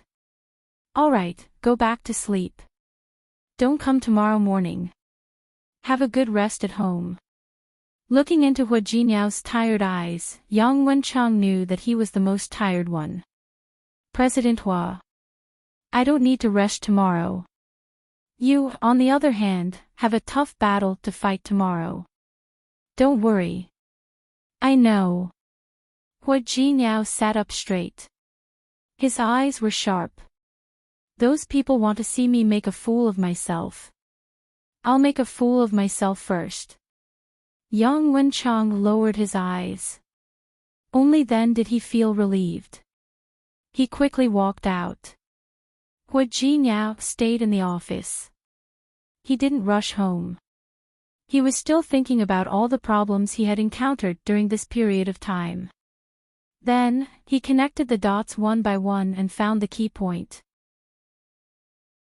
Su Qingsang walked out of the airport and tightened her coat. It was the end of spring, but the weather in Rome City was still a bit cold. Compared with the warm Lin City, it was much colder here. She didn't rush to the taxi lane. Hua Jinyao said that he would send someone to pick her up. Su Qingsang just had to wait here. She called Hua Jinyao before she got on the plane. Hua Jinyao asked her why she didn't stay in Lin City for a few more days. Not only him, but Shi Mengwan and the Li family also wanted her to stay for a few more days. She wanted to stay too, but the thought of Hua Jinyao going to a nightclub with another woman made her feel very uncomfortable. Plus, she had something to do at the hospital, so she refused their invitation to stay. She only said that she would fly back to Lin City to visit them when she had time. She took the earliest flight of the day back to Rome City. However, as soon as she pushed her luggage out of the ramp, she saw someone who shouldn't be there. Chapter 523. Su Qingsang's eyebrows twitched when she saw the woman. She immediately thought of what the two of them had done in the video. Su Qingsang stopped for a second and stood there without moving. His hand on the luggage handle tightened because of this. It was only for a few seconds, and she quickly relaxed her strength. Then, she smiled and watched the woman walk towards her. Su Qingsang looked at the woman from head to toe as she walked towards her. She was wearing a white Givenchy trench coat with a belt and a pair of Prada suede boots. Her hair was tied up, and there was a faint smile on her face. The lavender eyeshadow made her look even more charming and seductive. Su Qingsang had to admit that the woman in front of her was indeed exquisite. More importantly, she clearly knew the advantages of her appearance, and she made full use of it. She was different from Hua Jinyao, who always wore flat shoes because she had to perform surgeries. The woman's high heels made her look much taller than Hua Jinyao, which made her look even more imposing. Ding Qing walked towards Su Qingsang step by step. Her face was calm, and her smile was appropriate. Su Qingsang watched her approach her step by step. Her eyes darkened a little, but soon returned to normal. "Hello, Mrs. Hua."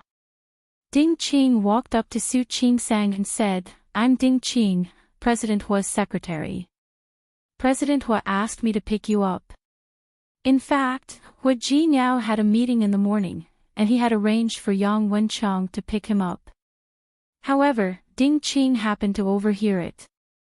Yang Wenchang had found out what Hua Jinyao had asked him to look into yesterday, so Yang Wenchang was a little hesitant.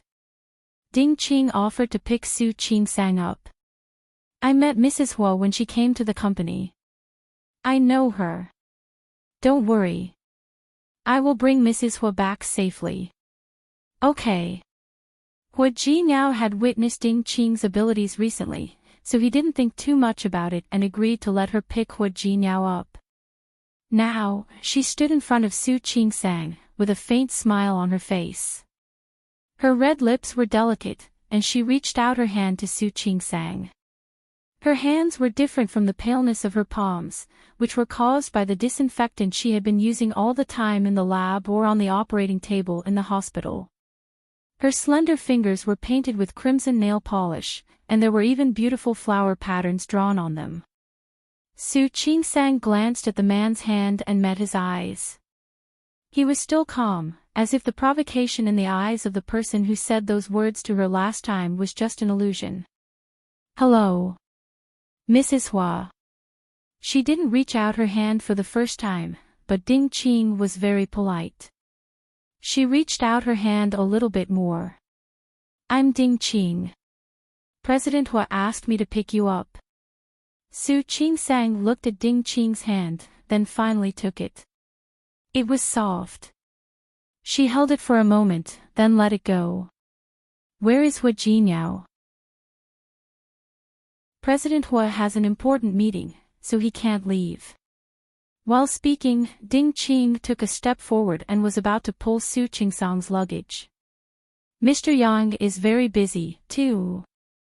I'm the only one who has free time. So, I'm here to pick you up. She pulled Su Qingsang's luggage closer to her eyes and turned to look at her with a smile. Mrs. Hua, you don't mind, do you? Of course. Su Qingsang blinked and said, I have to thank you. You're welcome. This is my job. While speaking, Ding Qing pointed outside and said, Mrs. Hua, my car is parked over there. Let's go this way. Okay. Su Qingsang nodded. She didn't take her luggage from Ding Qing's hands, but walked quietly beside her. She didn't have much luggage, just one suitcase. Before she came here, Li Qinshue and Old Master Li had picked out a lot of nice things for her to bring back as gifts. So, Su Qingsang had 2 suitcases. Seeing that Ding Qing was pulling 2 suitcases on each side, Su Qingsang said something. Miss Ding, I'll take one. It's okay. We're almost at my car anyway. It's not far. Ding Qing was wearing a pair of high heels, but her steps were still steady. Su Qingsang glanced at her feet, then calmly withdrew her gaze. Everyone had their own strengths and characteristics. She wouldn't feel bad just because Ding Qing's makeup was better than hers and she didn't look as smart and capable as Ding Qing. The 2 of them left the airport hall and walked to the underground parking lot. Ding Qing put her luggage in the trunk, then walked around to open the car door for Su Qingsang. Mrs. Hua, please. Su Qingsang slightly frowned, but soon smiled and turned to look at her. Thank you. Su Qingsang didn't pretend to be polite. She got in the car directly. She watched Ding Qing walk to the other side of the car, get in, and start the car. From the beginning until now, Ding Qing didn't seem to have any problems. However, Su Qingsang wouldn't forget the words that Ding Qing had said to her earlier. She wouldn't forget the way that Ding Qing threw herself at Hua Jinyao in the video. She didn't want to think badly of people, but she didn't think that people were good either. Especially Ding Qing. She had every reason to suspect that this woman had an ulterior motive. To put it more directly, she had an ulterior motive towards Hua Jinyao. She said that she was Hua Jinyao's secretary, so Hua Jinyao's secretary and Hua Jinyao met each other every day. A man and a woman, as well as a superior and a subordinate, spent at least 8 hours a day together. Su Qingsang blinked her eyes and stopped thinking. She didn't want to suspect Hua Jinyao. No matter how confused she was, she would wait until she saw Hua Jinyao and ask him herself. Su Qingsang had woken up early in the morning to catch a flight, so she was very sleepy. However, Ding Qing was driving, so she couldn't rest in the car. She was still thinking about the video, and the scene where Ding Qing and Hua Jinyao hugged each other. She almost blurted out and questioned the woman, but she held back. Ding Qing didn't mind that she didn't speak. Mrs. Hua, I didn't have a chance to talk to you when you came to the company last time. In fact, when the girls in our company found out that Mr. Hua was married, many female employees were heartbroken because of it. Ding Qing's eyes met Su Qingsang's in the rearview mirror. Ding Qing seemed to be complimenting Hua Jinyao, but Su Qingsang curved her lips. I don't think so. 1/3 of the female employees in Tianyu Group are heartbroken. Who's going to do the work then? He. Ding Qing laughed a little exaggeratedly. Mrs. Hua, you're so humorous. I'm not exactly humorous. I'm just telling the truth. Su Qingsang looked calm, but with a trace of certainty. I believe that the people in Hua Jinyao's company wouldn't be so unprofessional. Don't you think so? Miss Ding. Ding Qing wasn't stupid. Of course, she understood what she meant. For a moment, the smile on her face faded a little. She was a little embarrassed. However, the embarrassment only lasted for a moment. She looked straight ahead, as if she was driving seriously. However, she added something because of what she had said just now. Of course. The success of Tianyu Group is inseparable from the hard work of all the employees in the company.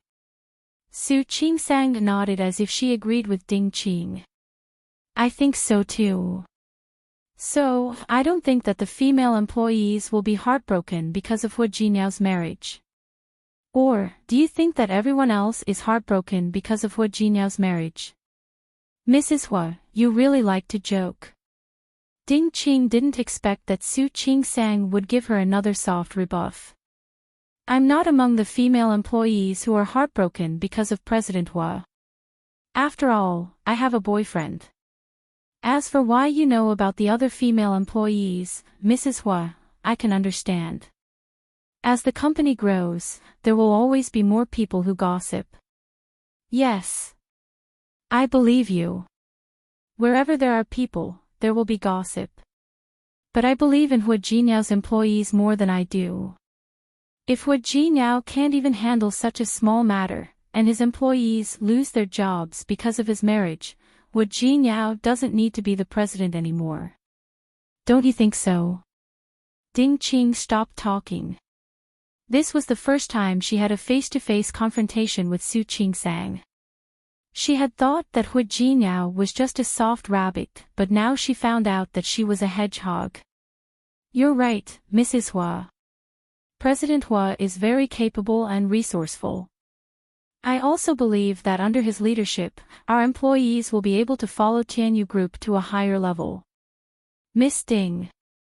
Su Qingsang leaned against the back seat of the car. The heater in the car was very warm. She didn't take off her coat, but she still felt a little warm. President Hua isn't here, so you don't have to flatter him in front of me. Mrs. Hua, you're joking again. I don't think it's flattery. Don't you like people praising President Hua's ability? I don't like it. As Su Qingsang spoke, she smiled faintly. In my heart, Hu Jinyao is good at everything. So, I really don't need to listen to others praising him. Su Qingsang smiled. Ding Qing only glanced at the smile in her eyes and the sweetness on her face through the rearview mirror. She just felt that the smile on her face was a little dazzling. Why did Su Qingsang smile so sweetly? It was because of Hu Jinyao. Without Hu Jinyao, what would Su Qingsang be? Nothing at all. Ding Qing lowered her eyes. She knew that she had been a little too impatient today. She should have calmed down a little. However, when she thought of Hu Jinyao at Charm of Night last night, she suddenly couldn't help it. It didn't matter. There was still a long way to go. She would be with Hu Jinyao every day. She didn't believe that she wouldn't have a chance at all. She didn't say another word. She stared at the road ahead and focused on driving. Su Qingsang didn't speak either. She looked at Ding Qing's back and thought about what she would do next. On the way here, she finally understood that Ding Qing didn't seem to be very obvious, but in fact, she was trying to provoke her with every word she said.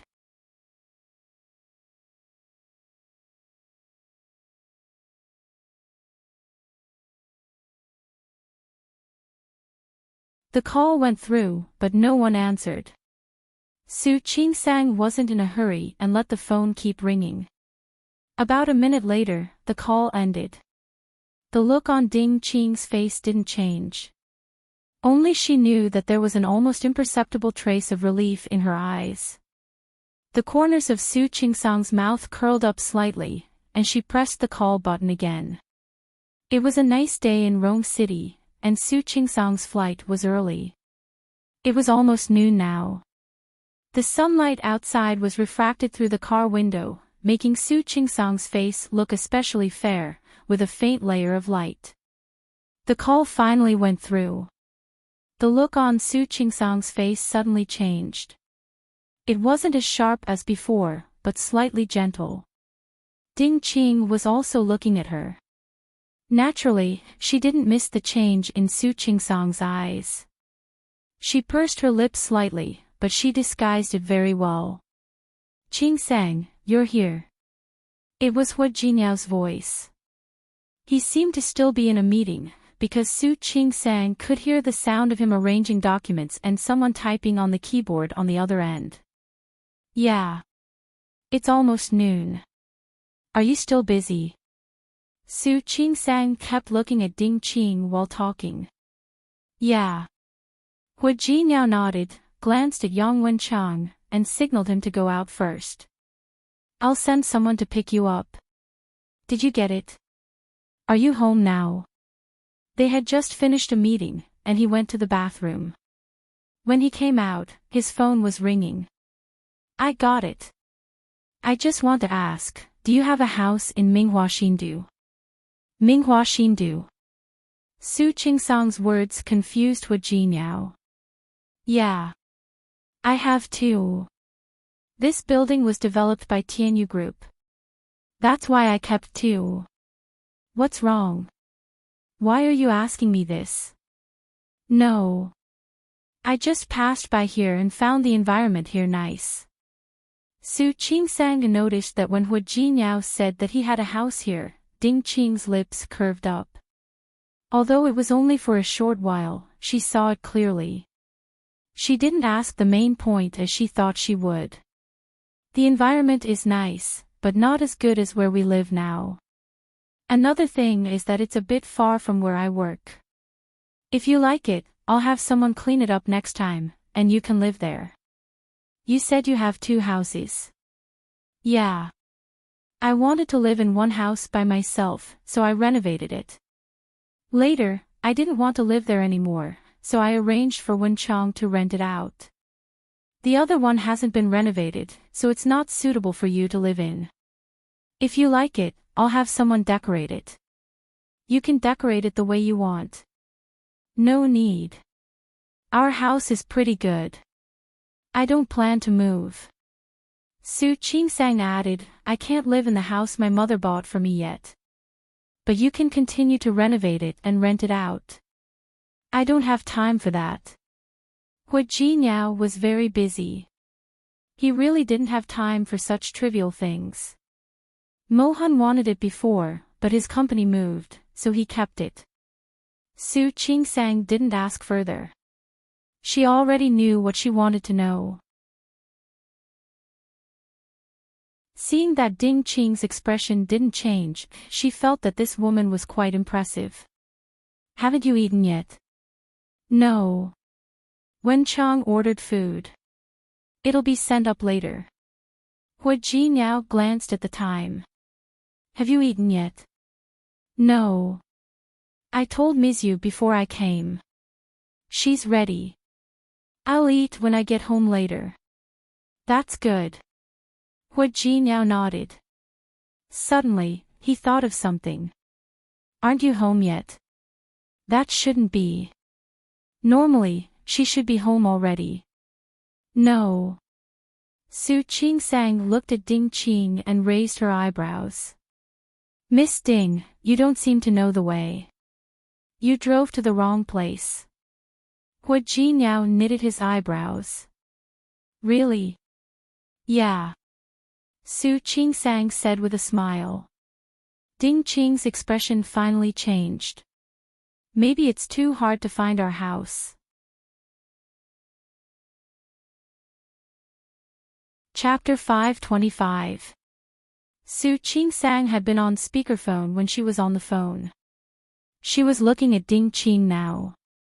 She pointed the phone screen at Ding Qing and handed it to her.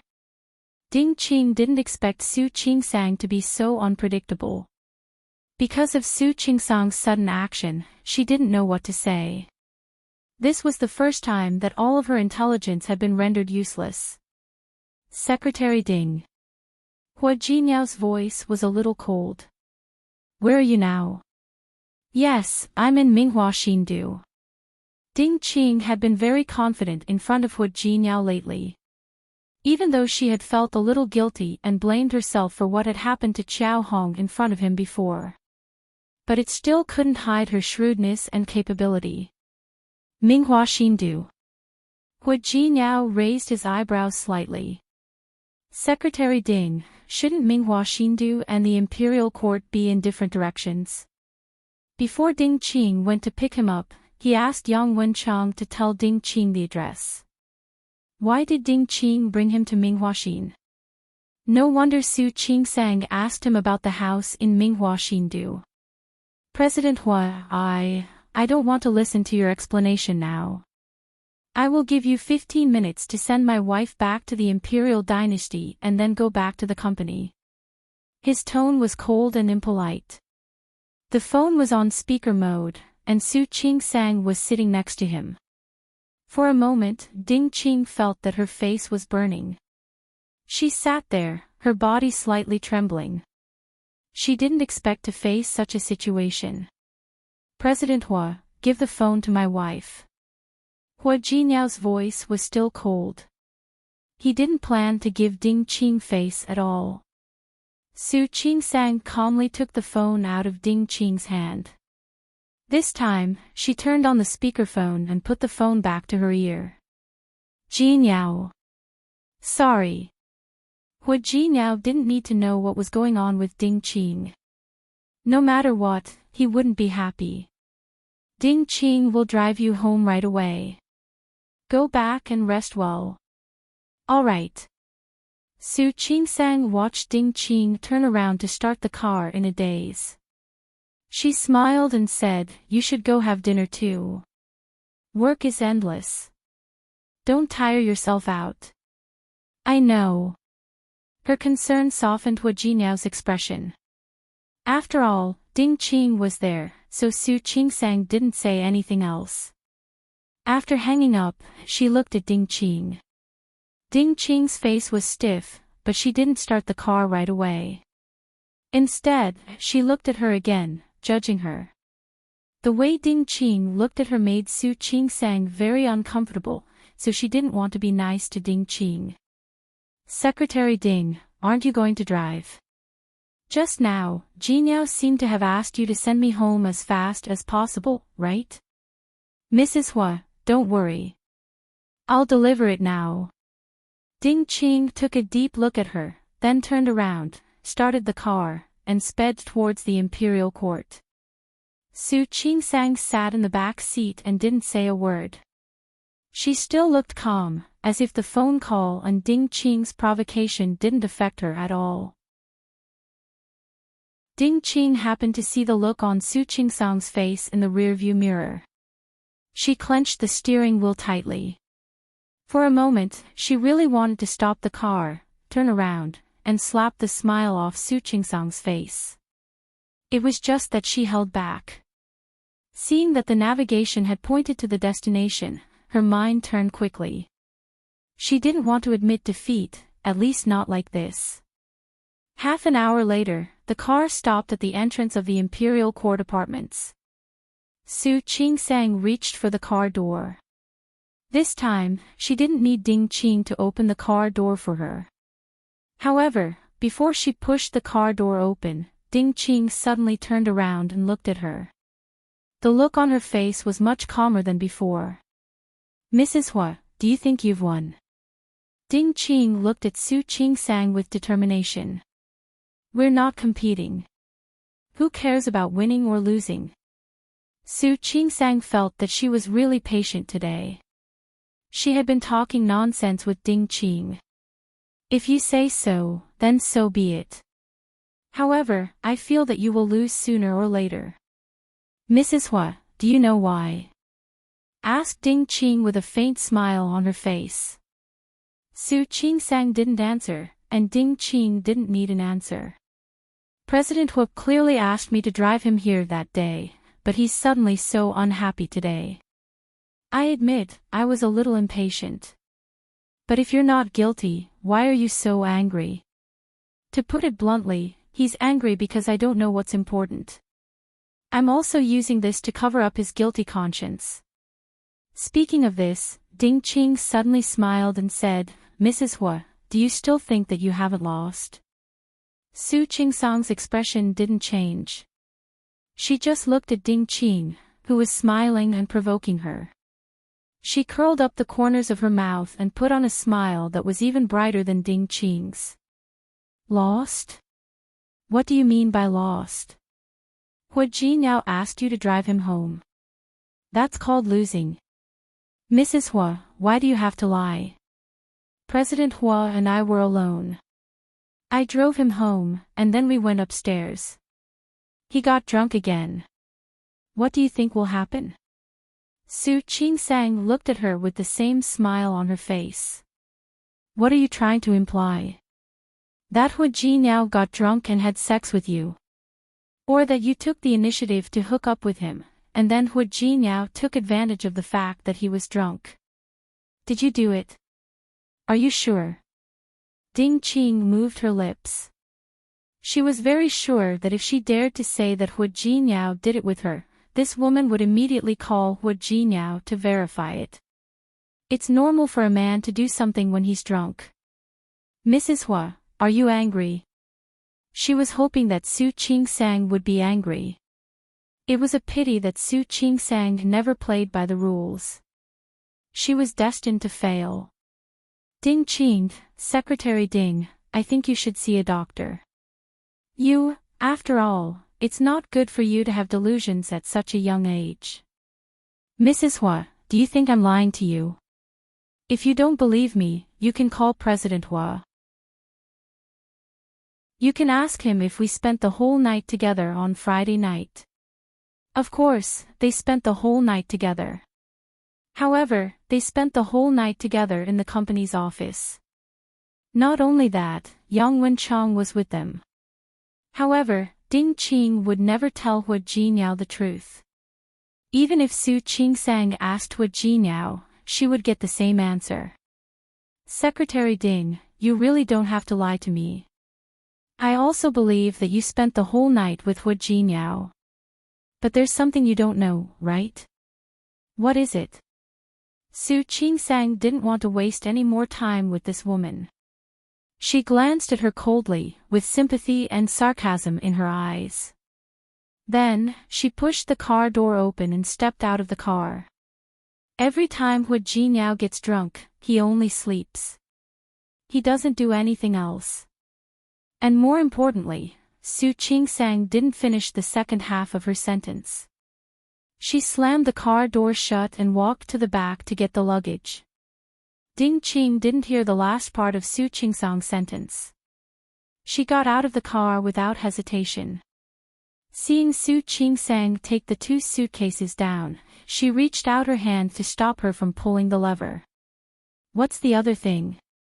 Su Qingsang gently waved her hand away and pulled the 2 suitcases in front of her.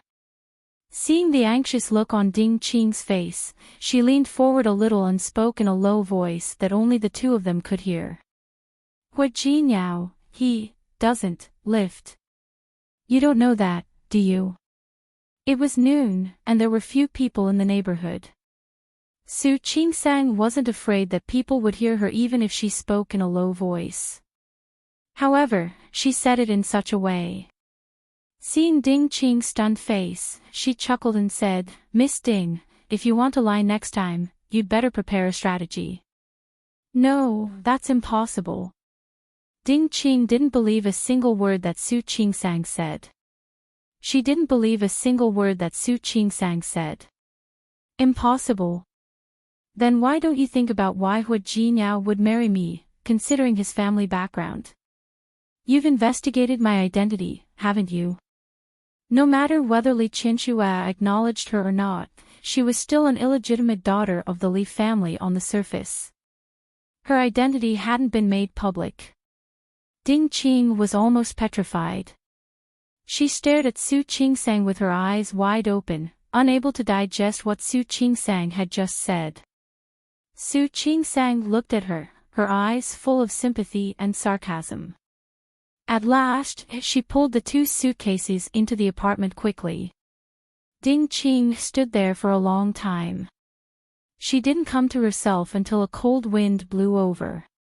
She thought about the tall and strong Hu Jinyao and Su Qingsang's words, but she couldn't connect the two together. How was that possible? It was impossible. She returned to the company in such a state of shock and bewilderment. As soon as she entered the company, she was called into Hu Jinyao's office. When she met Hu Jinyao's cold eyes, she still hadn't come to herself from Su Qingsang's words. She even subconsciously looked at Hu Jinyao's lower body. However, her eyes were blocked by the desk. She couldn't help but look into Hu Jinyao's eyes again. Hu Jinyao was unhappy that she was staring at him. He narrowed his eyes and looked at Ding Qing. "Miss Ding, can you please explain it to me? I asked you to send my wife to the imperial court, but you sent her to Minghua Xindu instead." His voice was cold, and his words were even colder. Ding Qing had already thought of an excuse for herself on her way to the hospital. "I'm sorry, President Hua. When I got Mrs. Hua, she didn't say that she was going home for lunch. I asked her, and she said that she hadn't had lunch yet. Then, I remembered that there's a private restaurant near Minghua Xindu. The food there is quite good, so I wanted to take Mrs. Hua there. When I passed by Minghua Xindu, I remembered that Miss Chen mentioned that your apartment was for rent, so I chatted with Mrs. Hua for a while. Then, I found out that she didn't seem to know that your apartment was there. I'm sorry, President Hua. I shouldn't have said so much." Ding Qing's words were beautiful. First, she said that she was sending Su Qingsang to lunch out of kindness. Then, she said that Su Qingsang called him because she found out that Hu Jinyao had a house in Minghua Xindu. Chapter 526. Hu Jinyao remained silent. Ding Qing stood there with a guilty look on her face. She was betting. He was betting that Su Qingsang wouldn't ask him about it after Hu Jinyao went back. However, even if he asked, her explanation today was considered acceptable. She was confident that she had a 90% chance of passing. Hu Jinyao looked at Ding Qing. Ding Qing was a capable woman. Ever since she took over Zhang Yang's job, she had performed admirably. As she was a woman, she was even more meticulous than Zhang Yang. If possible, he didn't want to change his secretary for the time being. However, there were conditions for that. Secretary Ding. Ding Qing stood there. She wasn't sure if she could pass today's test. If she couldn't, she could only blame her bad luck. I hope you can understand one thing. President Hua, please go ahead. Ding Qing lowered her head. I can understand if you make a small mistake at work, or if you don't do your best in some aspects. But in everything that concerns my wife. These are all my bottom lines, understand. Su Qingsang wasn't an unreasonable person. She wouldn't be upset just because he didn't tell her that he had a house in Minghuaxin. That was not Su Qingsang's style. There were other reasons for Hu Jinyao's preference. The reason probably had something to do with Ding Qing. Ding Qing crossed her hands. She didn't even dare to raise her head. I'm sorry, President Hua. I'm so sorry. I promise, there will be no next time. If you lie in front of me, you know what will happen, right? Ding Qing felt a great deal of pressure. Her back was covered in sweat. Mr. Hua, I didn't lie. I'm telling the truth. Secretary Ding. Hu Jinyao looked at Ding Qing and said in a cold voice, Are you sure that my wife is mad at me because I didn't tell her which properties I own? That's not what I mean. Ding Qing lowered her eyes and said, Maybe, or maybe I said something inappropriate, or maybe I said something that upset Mrs. Hua. In short, it's all my fault. As long as you know. Hu Jinyao lowered his head and didn't look at Ding Qing again. Ding Qing could feel the sweat dripping down her back. I'm sorry. It's my fault. Please give me one more chance. The office was very quiet. Hua Jinyao didn't speak. He just busied himself with what he was doing. He didn't let Ding Qing leave, nor did he tell her what to do with her. Ding Qing moved her lips. She couldn't help but say something. Hua Jinyao finally finished the documents in his hands and raised his head to look at her. Sure, I'll give you a chance. Hua Jinyao looked at Ding Qing and waved his hand. If it happens again, don't blame me for being rude. After all, Ding Qing had contributed a lot to Chao Hong's death. She had even been injured because of it. He wasn't an unreasonable boss. If possible, he didn't want to change people every day. Ding Qing turned around and left. When she walked out of Hua Jinyao's office, she sighed softly. He flew at a low altitude, but at least he passed. This time, she was too impatient. Next time, she would definitely not make such a mistake. However, there wouldn't be a next time. Ding Qing turned around and looked at Hua Jinyao's office with determination in her eyes. When Hua Jinyao was about to get off work, Yang Wenchang walked in. He had asked someone to check Chao Hong's bank accounts today, but no problem was found. That wasn't normal. It seemed to be an impromptu decision. But now, Hua Jinyao had reason to suspect that things weren't as simple as they seemed. Yes. That's not normal. Hua Jinyao gently tapped the desk with a serious look on his face. He looked at Yang Wenchang and said, "Are you sure that you've checked all his bank accounts? Including his family's accounts?" Yes. Yang Wenchang was very sure. I've checked all of them. I've even checked Chao Hong's grandparents, who are already old. Nothing suspicious. No. Did they suddenly move? Not really. Yang Wenchang was very capable. Of course, he wouldn't allow himself to make such a stupid mistake. Chao Hong's parents live in an affordable neighborhood about an hour's drive from the company. Chao Hong's parents raised the down payment and said that they would buy him a new house for him to get married. That's what happened to his girlfriend. Hua Jinyao felt that something was wrong. Suddenly, he stopped tapping the desk and thought of a problem. Keep watching Chao Hong's bank accounts. Mr. Hua. Keep watching him. First, find out what he spent the 2 million on. Secondly, take a look and see if anyone has suddenly given Chao Hong money in the next half a month. Yang Wenchang's eyes lit up. Mr. Hua, you mean that Chao Hong hasn't received the money yet, so you can't find out anything? Yes. If it was a trap, the other party must have promised the other party something good. The benefit didn't have to be given immediately. It could be given later. Just look at the weight of the person who gave you the benefits, and you will know. What if Chao Hong is not suspicious in the end?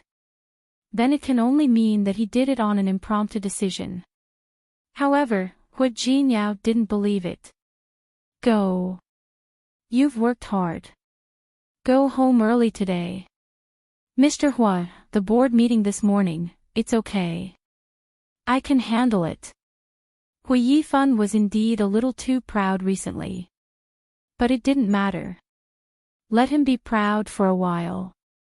Hui Yifan was the vice president of the company, but recently, he seemed to be in the limelight. It was only because he negotiated the Ike's case. However, they all knew exactly how he negotiated the case. Hui Yifan didn't feel embarrassed to take most of the credit for it. Not only Hui Yifan, but Hua Yang, who was placed in the design department of the company, had also become more arrogant recently. He didn't want to think about what the siblings had done in the dark. They wouldn't be arrogant for long anyway. Hua Jinyao wanted to talk to Yang Wenchang about Ding Qing, so that he could hire a backup, but he didn't in the end. Since he had promised to give Ding Qing a chance, he would let her stay. Zhang Yang was only taking a vacation, not quitting. Yang Wencheng looked a little worried. He watched Hu Jinyao leave without saying a word. He truly felt that Hu Jinyao had been through a lot. He had never seen a chairman like his own, who would help his nephew instead of his own son. Hu Jinyao didn't know that he had become like a cabbage, which made Yang Wencheng feel sorry for him. When he got home, the lights were already bright. Su Qingsang was talking to Auntie Yu in the kitchen, and the sound of the two women's chatting could be faintly heard. There was a faint aroma of food in the air. The dim yellow light in the room made him feel warm again.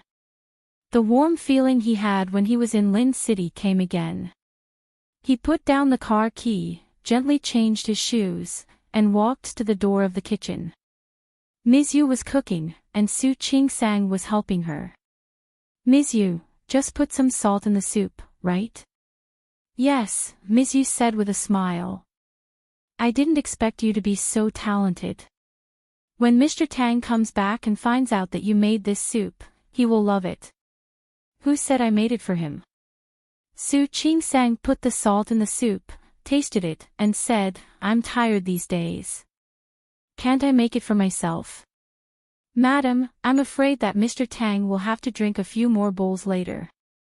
Seeing that Su Qingsang didn't mean what she said, Ms. Yu smiled brightly, and scooped the dishes. She turned around and saw Hu Jinyao coming back. Su Qingsang was about to retort when she suddenly saw Hu Jinyao's figure. She was startled and almost dropped the spoon in her hand. She glared at Hu Jinyao and took the soup outside. Hu Jinyao followed behind her and put his arms around her waist when she put down the soup. Honey, I missed you so much. Stop it. Su Qingsang patted the back of his hand. Go wash your hands and get ready for dinner. Honey, I really missed you. Didn't you miss me? He leaned in close to her ear, his hot breath on her neck. Su Qingsang felt itchy and shrank her neck. Who wants to miss you? Go wash your hands and eat. Yes, madam. He raised 3 fingers and then quickly headed in the direction of the bathroom. Su Qingsang shook her head and went back to the kitchen to help bring out the dishes. Ms. Yu was a little embarrassed. Madam, please sit down. I'll do it. It's okay. I have nothing to do anyway. She came back in the afternoon, packed up her things, and slept for a while. When she woke up, Ms. Yu had already started cooking. When Hu Jinyao came out, 4 dishes and 1 soup were already on the table. Ms. Yu untied the apron around her waist. Sir, madam, I'll go back first. Leave the bowls here. I'll come and clean them up tomorrow. After Ms. Yu left, Su Qingsang scooped a bowl of soup.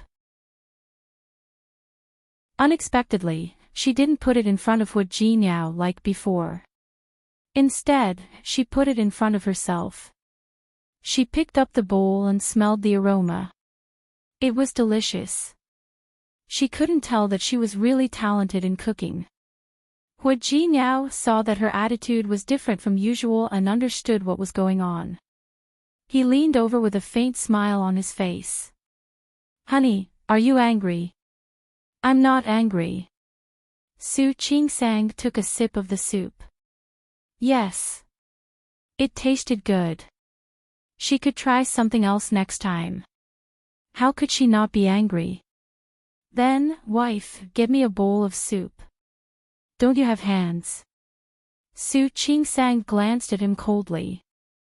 Hu Jinyao's gaze became more and more resentful, but only for a moment. He quickly put on a fawning smile. Honey, don't be angry. I said I'm not angry. No. You see, I really didn't mean to not tell you. I have a house in Minghua. I have too many properties under my name. If you want to know, I'll ask Wenchang to calculate tomorrow how much real estate, movable property, and other funds, stocks, bonds, and so on I have. I'll let you have a look then. Su Qingsang put down the bowl and didn't look at him. No need. Why would I look at those? You're my wife now. So, aren't my properties also yours? Is that so? Su Qingsang smiled fakely. Thank you. But no need. The money I earn is enough for me to spend. After Li Qianxue recognized her, she gave her 5% of the Li Group's shares and a monthly dividend. Li Qianxue bought a few properties in Rong City. Other than the small villa she lived in, the remaining 2 houses were now rented out. The rent was not small each year. Her monthly salary was also enough for her expenses. She wasn't a person who spent money like water and only wanted to enjoy life. Honey, really don't be angry. I promise, I'll tell you everything next time. Okay. Hua Jinyao pulled the chair closer to her. Su Qingsang put her hand on her forehead and looked at him. Do you want to eat? Honey. Hua Jinyao met Su Qingsang's eyes and had no choice but to compromise. I'll eat. Honey, you're so fierce. Su Qingsang's mouth twitched. Hua Jinyao, but you're also very cute when you're fierce. I like it very much. Su Qingsang's forehead twitched. Who was going to take this guy away? Why was he always so indecent when he was outside?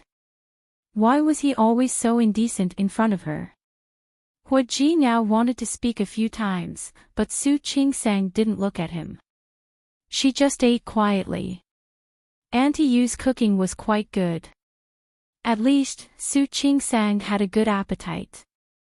After eating, Hua Jinyao thought that he could have a good chat. Unexpectedly, Su Qingsang took the initiative to wash the dishes. Honey, let Auntie Yu clean it up tomorrow. No need. Su Qingsang cleaned the table and dishes without looking at Hua Jinyao. Honey. Do you want me to help? Su Qingsang finally stopped what she was doing. She turned to look at him and said calmly, well, do you want to break a few more bowls? Hua Jinyao was terrified. He stopped talking and watched Su Qingsang busy. Her movements were fast and neat. Not long after, she cleaned the kitchen. At the same time, he also wiped the dining table outside. Hua Jinyao followed behind her, but she pretended not to see him. After she was done, she went straight back to her room. Hua Jinyao had no choice but to follow her in again. Su Qingsang had already packed her luggage in the afternoon. She took out the gifts one by one. Some were for old Master Hua, some for Hua Mingguang, and some for Lu Tongjia. There were also some local specialties from Lin City. Su Qingsang planned to take them to the hospital tomorrow for Sun Huiya and the others. She had to go to work tomorrow, so Su Qingsang packed the gifts one by one according to the amount she had bought before. Hua Jinyao watched her from the side. Honey, shut up, don't disturb me. Hua Jinyao was very sad. He glanced at Su Qingsang, turned around, and went to the bathroom to take a shower.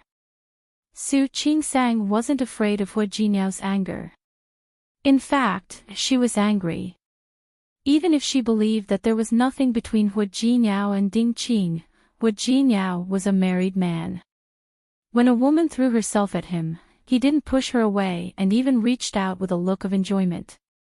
Su Qingsang ignored Hua Jinyao. She packed all the gifts and put them away. She only needed to carry them to the car tomorrow. She went to the closet to get her pajamas and was about to take a shower. When she was about to go in, Hua Jinyao just came out. Honey, are you going to take a shower? Su Qingsang gave him a look as if he was an idiot. She was going to take a shower with her pajamas. Honey, do you want me to help you? As Hua Jinyao spoke, he winked at Su Qingsang. He was handsome. Even with such a roguish expression, he looked quite attractive. Su Qingsang stopped breathing and tried to calm down. Thank you. No need. Honey, you don't have to be so polite with me. I'll be happy to help you take a shower. As he spoke, he shook his head. He had just taken a shower, and his body was a little damp. The ends of his hair were wet. Water dripped down and fell on his chest, which was only wrapped in a bath towel. Su Qingsang looked straight ahead and forced herself not to look at Hua Jinyao's masculinity. Thank you, but I don't want you to help me take a shower. After saying that, Su Qingsang walked past him and went to the bathroom. However, Hua Jinyao suddenly hugged her. He turned around and easily pressed her body against the wall. He was very tall, and Su Qingsang was very petite. Being pressed by him like that, she felt as if her whole body was nailed to the wall. She didn't hold her pajamas properly and fell to the ground. Hua Jinyao, put me down. It didn't feel good to have her feet hanging in the air. Su Qingsang gritted her teeth and stared at him, signaling him to put her down. Hua Jinyao didn't let her down. With his height advantage, he easily trapped Su Qingsang's body and made her look at him. His forehead was against hers, and the tips of their noses were almost touching. His eyes met hers. His black pupils were so dark that she couldn't see the bottom of them. Su Qingsang cursed in her heart. Bastard, he only knows how to seduce me with his body. He's too much. Honey, are you done being angry? Hua Jinyao didn't just use his body. He lowered his voice and spoke in a soft voice. His voice was very sexy. Su Qingsang suddenly felt a little breathless. She forced herself not to look at his handsome face. Is there something wrong with your ears? I said, I'm not angry. Liar. Hua Jinyao held her face with one hand and didn't let her escape. Okay. If you say you're not angry, then don't be angry. Honey, we haven't seen each other for a few days. You don't even know how much I missed you. As he spoke, one of his hands slid down her cheek, little by little, over her front, and then her collarbone. Hua Jinyao.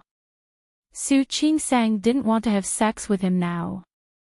She still had things to ask. Shoo, honey. Hua Jinyao leaned over and gently pecked her lips. I missed you so much when you weren't at home. You really didn't miss me at all. Did you miss me? Su Qingsang turned her head and avoided his second kiss. Why do I feel that you're so busy that you don't have time to miss me? Honey, he was very busy, but being busy and missing her were two different things. I'm so sad that you miss me like this. You're sad. Why don't I feel that way?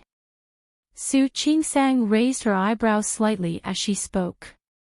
Her clear eyes were a little mischievous. A hand gently poked his chest. It wasn't asterisk asterisk, but asterisk asterisk. It was just a gentle nod. Chapter 527. Hua Jinyao paused for a second and let go of her. Su Qingsang slid down from his arms. To prevent herself from falling, she pressed her back against the wall. As she was about to leave his arms, Hua Jinyao suddenly put his hands on both sides of her body. Honey, how did you know? Hua Jinyao thought of her phone call that day and Ding Qing. His face darkened. Did Ding Qing tell him about it? How did I know? It's all because you went to a nightclub. It's all over the news. Why? Are you afraid that I'll find out about it? Hua Jinyao was stunned for a moment. Not everyone in Rome City dared to mess with Tianyu Group. Not everyone dared to report on his news. He rarely gave interviews to the media, and almost no photos were leaked to the public. Because of that, the Li family couldn't find out who he was when he was in Lin City. Honey. Look at you. If you want to sentence me to death, you should at least give me a chance to appeal, right? A chance to appeal, right? Okay. Su Qingsang didn't waste time talking to him. She took out her phone and clicked on the WeChat account. She swiped her finger on the screen. Soon, Hu Jinyao saw the news that day, and of course, he saw himself in the video. Of course, he saw Ding Qing throw herself into his arms. He thought of the tone Su Qingsang used when she called him. He suddenly thought of Ding Qing's words. He suddenly understood why Su Qingsang used that tone when she called him. So that was why. He was wondering why Su Qingsang would get angry at him because of a house. Honey, I can explain. Go ahead. I'm listening. Su Qingsang spread her hands and looked like she was all ears. Actually, it's a long story, you can make it short. As she spoke, Su Qingsang picked up her pajamas. She stepped back again and stood at the door of the bathroom. Exactly. Why did Ding Qing and I appear in that bar? It's because our company lost something.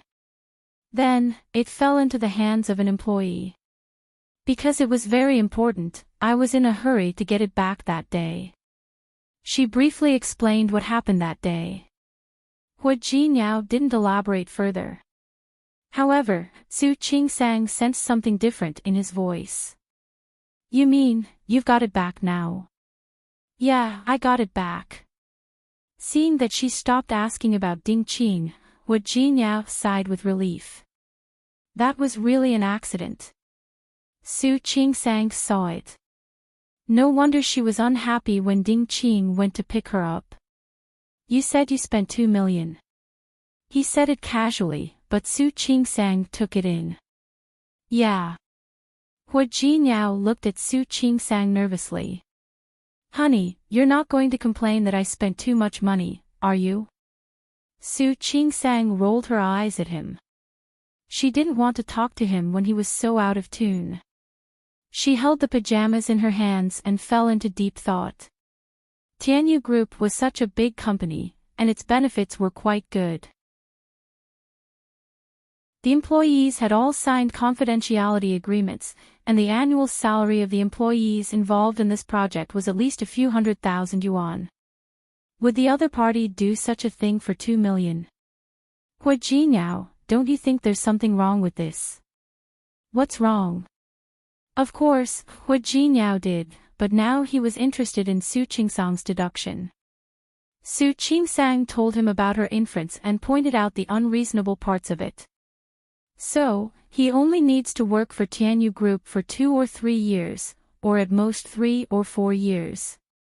Then he has the money. Why would he do such a thing? Hu Jinyao looked at Su Qingsang with undisguised appreciation in his eyes. It was a pity that Su Qingsang went to study medicine. She was quite sensitive about business. Besides, if it were me, I could ask for a sky-high price. If I asked you for 10 or 20 million, you would have to pay me. After all, you said that this project is worth hundreds of millions, and you have invested hundreds of millions. So, this is completely unreasonable. Su Qingsang stated her own point of view. Hu Jinyao looked at her and couldn't help but be tempted. He leaned over and kissed her hard on the lips. Honey, you're so smart. Su Qingsang looked into his eyes and didn't answer him. She raised her hand and gently pinched his arm. Then, she found that Hu Jinyao's arm was strong and full of muscles. She retracted her hand and poked his chest instead. Hu Jinyao, don't think that I'll forgive you for lying to me just because you praised me. Honey, how did I lie to you? Hu Jinyao felt a little wronged. Was everything I said the truth? Everything you said was the truth. Of course. Then tell me that you had a reason to go to the nightclub. I believe you, so why did you lie to me and say that you were at the old house? Hu Jinyao blinked. Su Qingsang's face was full of smiles. She nodded at him gently, signaling him to remember quickly. Her smile was meaningful, and Hu Jinyao suddenly felt a chill down his spine. Honey, forgot. Do you want me to remind you? Go ahead. I called you that day and asked you where you stayed yesterday. What did you tell me? You told me that you lived in the old house. Su Qingsang paused and poked Hu Jinyao's chest with her finger. Hu Jinyao, it's fun to lie to me, isn't it? Honey, you've really wronged me. I was reading an email at that time, and I just answered casually. I really didn't lie to you. A casual answer is a lie, as if it's true. Then, if one day you deliberately want to lie to me, I won't know at all, right? Honey, how could that be? I'm an outstanding young man with 5 stresses, 4 beauties, and 3 loves. I've never lied to anyone. You've never lied to others. Su Qingsang poked his chest with her hand again. Why do I remember that you started to lie to me when we just got married? Hu Jinyao was speechless. He looked at Su Qingsang with his dark eyes full of helplessness. Honey, let's talk about something, okay? Go ahead. Can we not bring up the past? Okay. Su Qingsang nodded. Come, let's talk about the current situation. You went to the nightclub with Secretary Ding, but you lied to me that you went back to the old house. Are you lying to me? Also, forget about you going to the nightclub with Secretary Ding. Why did you carry her? I didn't carry her. Hu Jinyao didn't want to take the blame. At that time, another group of people was fighting, and she happened to step on a wine bottle that they threw at her. She lost her balance and fell in my direction. All I did was help her. Hu Jinyao said the last few words in a lower and lower voice. By the last word, his voice was almost silent. Su Qingsang nodded and looked understanding. I understand. You helped her to prevent her from falling. Yes. And also to hug a beauty, right? Su Qingsang tightened the pajamas in her arms as she spoke. She looked up at Hu Jinyao and said, Secretary Ding's figure is good, right? Not as good as you, Hu Jinyao answered quickly. Su Qingsang nodded and looked understanding. Not as good as me. That means you seriously looked at her figure, right? You hugged her very clearly, right? Otherwise, how would you know that she's not as good as me? Honey. Hu Jinyao was defeated by Su Qingsang. I don't remember her figure at all. Anyway, in my heart, my wife is #1 in every aspect. She's the best in the world. Her figure is naturally the same. Seeing Su Qingsang's disapproving face, he hugged her. Honey. Are you jealous? Who wants to be jealous of you? Su Qingsang didn't look at Hu Jinyao. She wouldn't admit it. You still say no. Look. Hu Jinyao touched her lips with his hand. Your mouth can hang an oil bottle on it. You still say you're not jealous. Su Qingsang bit his hand a little hard and a little hard. Hu Jinyao was in pain and pulled his hand back. He looked at Su Qingsang with a wronged expression. Honey, yes. I'm jealous. Why? Can't I be jealous? Honey. You're my husband. Su Qingsang poked his chest hard again and said, You belong to me from head to toe, from inside to outside. Mine. Other women can't touch you at all. Isn't that right? Yes. Her poke couldn't hurt him at all, but Hu Jinyao liked it very much when she was jealous. So now you're being touched by other women and being hugged by other women. Tell me, can't I be jealous? Yes. You're too capable. Hu Jinyao wrapped his arms around her waist and begged for mercy. Honey, don't worry. Next time, even if other women fall to their deaths in front of me, I promise I won't even lift a finger. I'll let them fall to their deaths. All right. You make it sound like I'm cold-blooded. Su Qingsang couldn't bear it anymore. I'm not stopping you from saving people. But next time, stay away from those women. Yes. Hua Ji now took the opportunity to kiss her on the lips again. My wife is gentle, kind, and cute. I'm so lucky to be able to marry you. Hua Ji now, let go of me. I'm going to take a shower. Su Qingsang couldn't bear it anymore. Hua Ji now felt that it wasn't enough. Honey, we've been apart for so many years. Do you miss me?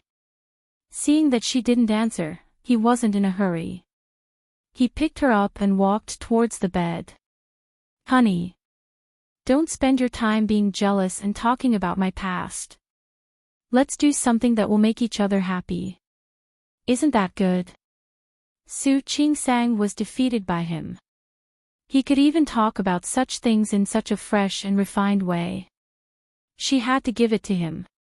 I didn't take a shower. It's okay.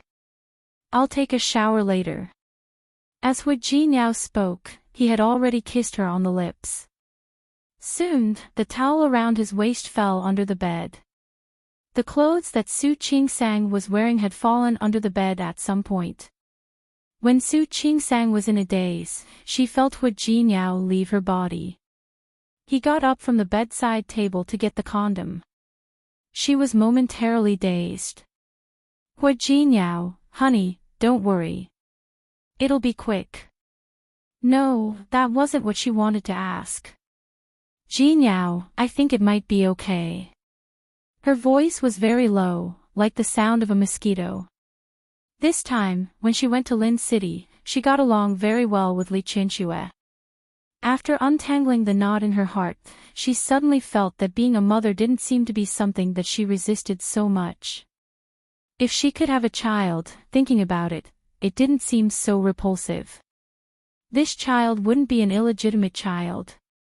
This child was her and Hua Jiniao's child. It was their baby. She also believed that both the elders of the Hua family and the Li family would take care of this child in the palm of their hands. When she came back, she had already begun to think about it. If she stopped using contraceptives and really got pregnant and gave birth, it seemed possible. At least for now, she was willing to try and learn how to be a mother. Hua Jiniao paused for a moment. He lowered his head and looked at Su Qingsang, whose face was flushed and her breathing was rapid. He suddenly stopped and kissed her lips again. Honey, there's no hurry. We're not in a hurry. Separated by a thin 0.01, everything felt the same as usual. However, in the extreme happiness, Su Qingsang had a vague feeling. Why did she suddenly feel that Hua Jiniao seemed to be the person who didn't want children? Su Qingsang carried 2 big bags of local specialties into the door of the department. It was Tuesday, so there were fewer patients than on Monday. Su Qingsang took advantage of the break to distribute the gifts to everyone. It's not valuable. It's a local specialty of Lin City. Please don't mind it. She said it politely, but the people in the department weren't stupid. All of them were very grateful, and they all took the gifts and thanked her. Su Qingsang put on a white coat after she finished distributing the gifts. When she was about to go to the clinic, Li Meilin blocked her way. Dr. Su, there's something I'd like to tell you. What? Li Hong's family has been making a scene in the hospital these days. They want you to give them an explanation. They want me to give them an explanation. Su Qingsang blinked. She didn't understand what Li Meilin said. Why do they want an explanation? Li Hong gave birth to a daughter, and then her uterus was removed. She can't have children anymore. Her husband blamed all of this on you. He said that if you didn't remove his wife's uterus, Li Hong wouldn't be infertile. She didn't finish her sentence, but Su Qing-sang understood. What did Director Sun say? She comforted Li Hong's husband.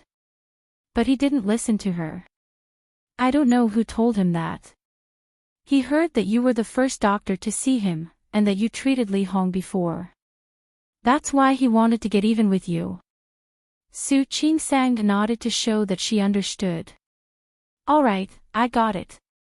Thank you. It's not that. The whole family came in a menacing manner. You should pay attention to them. Su Qing-sang had been working in the department for a few months, and the people in the department all liked her. Li Meilin felt that she had the obligation to remind Su Qing-sang since she had just received a gift from them. Where are they now? They made a scene on Friday. You weren't there, so Director Sun persuaded them to stop. They knew that most doctors don't work on weekends, so they went home. But yesterday, when Li Hong's husband came to see Li Hong, he walked around the department again. I think he came to see you. Thank you. I got it. Su Qing-sang nodded, but didn't take it to heart. People had come to the hospital to make trouble before. When she was in Lin City, Zhang Mei and Lu Xiangyu's families were also unreasonable. Everything was fine in the end. The hospital was a place for treatment. The treatment plan was fine, and the family members had agreed to it. When they signed the contract, they had explained clearly that they had to ensure the patient's safety. In Li Hong's condition, even if they didn't remove her uterus, she wouldn't be able to survive. The impact caused by the car accident was not an ordinary impact. If they didn't remove the uterus, they would be in danger. After thinking about that, Su Qing-sang went to tend to her own work. The hospital was very busy, and there were many things to do every day. Besides, she was with Sun Huya. Sun Huya wasn't in the hospital every day. She was still a professor at Rome City Medical University. Sun Huya had several research projects in her hands. Su Qing-sang was particularly interested in one of them. She had agreed to do research with Sun Huya. She had to focus on the patients, so she didn't take it to heart that Li Hong's husband came to make trouble. Not only did she not take it to heart, but she even went to Li Hong's ward to see her after lunch. That day, she was in a hurry to go home to pack, so she didn't stay to wait for Li Hong to wake up. She believed that Sun Huya had already told Li Hong about the situation. Li Meilin said the same thing when she asked her. She said that Sun Huya had explained it to Li Hong and that Li Hong had accepted it. However, her husband didn't accept it. After resting for a few days, Li Hong's body had recovered a little. There was no one in the ward. Su Qing-sang looked around. She closed her eyes and rested by herself. Her daughter was on the small bed next to her. Due to the shortage of hospital beds and the high number of pregnant women, Li Hong didn't stay in a single room, but a room for two. The other patient had just left the hospital that morning, so Li Hong was the only one left in the ward. Li Hong, I'm here to see you. Although she had rested for a few days, Li Hong's face was still very pale. Hearing Su Qing-sang's voice, she turned around and was surprised to see Su Qing-sang. I was your surgeon that day. You didn't wake up, so I left after work. Then I took a vacation. That's why I came to see you today. Director Sun had already checked Li Hong's room that morning, but Director Sun had told her not to come. She didn't know what Director Sun meant until now. He didn't want her to have any conflict with the patient's family. Are you that Dr. Su? After Li Hong was born, she stayed in the hospital alone for a long time. She had heard that she had a daughter. At first, she was quite disappointed. After all, her husband's family was waiting for her to have a son. However, since she could have a second child now, she asked someone to bring the baby to her. She was told that the baby was in an incubator and asked her to rest well before going to see the baby. She didn't mind and accepted it easily. However, Her body was too weak, so she quickly fell asleep again. Before she fell asleep, she kept asking the nurse to call her husband over. In the end, when she was in a daze, her husband woke her up. "Tell me, are you a pig?" "Huh? Are you a pig? I told you to touch the porcelain. Why did you do it?" "Huh? What did I do?" It was her husband's idea to touch the porcelain. He said that cars weren't fast nowadays, and she was pregnant. At that time, if she were to lie down on the ground, wouldn't people obediently pay when they saw the pregnant woman? Because Li Hong was pregnant, many drivers knew that she didn't hit the porcelain, but they were afraid that something might happen to her, so they paid her. Especially those who drove luxury cars, time was precious. She was even more reckless. Those people were rich, and they didn't want to spend time collecting evidence or coming to the hospital. Li Hong had been safe for a long time. The only time she failed was when Zhang Yichen tried to touch her. She wanted to blackmail him, but he ran away. She failed. This was the second time. She had acted alone both times. It wasn't like this had never happened before. But this time, something really happened. She didn't know what to do until she was knocked into the air. She looked at Su Qingsang with gratitude in her eyes. "Dr. Su, thank you. Thank you for saving my life. I heard it from Director Sunday. She said that you saved me." "You're welcome. I wasn't the one who saved you. Director Sun and the other colleagues in my department helped you." "Dr. Su, you're welcome." Li Hong had been through life and death in the past few days. She got into an argument with her husband. Her mentality was different from a month ago. "Thank you, really. If Su Qingsang hadn't made the decision in time, she would have been dead. She knew that." "You're welcome. Take care of yourself." Su Qingsang glanced at the baby beside her. "How come it's out of the incubator so early? Did you ask Director Sun? Did she agree?" "Yes, she agreed." Li Hong looked at her daughter with love in her eyes. "She's very obedient. She eats and sleeps and eats." The baby was so small, and her cries sounded like a cat's meowing. All kids are like that at this age. Su Qingsang moved closer to Li Hong's daughter. It had only been a few days, but the little girl's face looked much prettier than when she was born. Su Qingsang was a little tempted. Li Hong and her husband weren't very good-looking, but their daughter was so adorable. If it was her and Hua Jinyao's child, she wasn't being narcissistic. Hua Jinyao's child would be very beautiful, wouldn't it? It would be. Maybe she could talk to Hua Jinyao and have a child together. Take good care of your daughter. I'm going back to my office. Okay, thank you, Dr. Su. Li Hong nodded. She thought of something and looked a little embarrassed. Dr. Su. Yes. If my man says something mean to you, just pretend you didn't hear it. Don't mind him. It's okay. I understand. She had encountered this kind of situation before when she was in Lin City. There was no shortage of patriarchal families and husbands in China. Li Hong felt a little embarrassed. Su Qingsang patted her arm.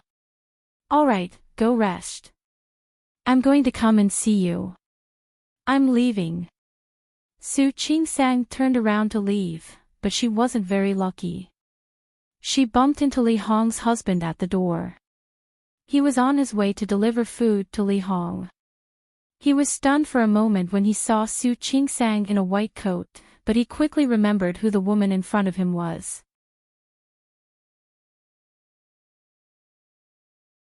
Chapter 528. Su Qingsang's photo was hung on the wall outside the obstetrics and gynecology department. Li Hong's husband had talked to an obstetrics doctor. Sun Huya had tried to persuade him for a long time, but it was only superficial. Even when Sun Huya told him that she was the one who performed the surgery, he didn't believe her. He knew that Sun Huya was a chief physician. If she was a chief physician, she must have some connections. Su Qingsang was different. He had talked to a new doctor. He couldn't do anything to a chief physician, but a junior doctor? Yes. It's you. It's you. Li Hong's husband put down the thermos and stepped in front of Su Qingsang. Su Qingsang was surprised. She looked at Li Hong's husband and frowned. What's up? Ha. What's up? Of course. As Li Hong's husband spoke, he rolled up his sleeves and clenched his fists. Su Qingsang frowned and watched him without saying a word. Li Hong, who was lying on the bed, called out, Lin Gang, what are you doing? What am I doing? Li Hong's husband, Lin Gang, looked at Su Qingsang and pointed at her nose with his index finger. I'm asking you. Did you cut out my wife's uterus? Su Qingsang looked at Lin Gang and nodded. Yes, I did. Good. You admitted it. Lin Gang nodded. Let me ask you again. Who gave you the right to do that? Who allowed you to cut out my wife's uterus? Mr. Lin, I need to explain to you that your wife was in a very dangerous situation. If we didn't cut out her uterus, her life might be in danger. Do you understand? You mean it's possible? Yes. So it's not 100%. Lin Gang pointed at her.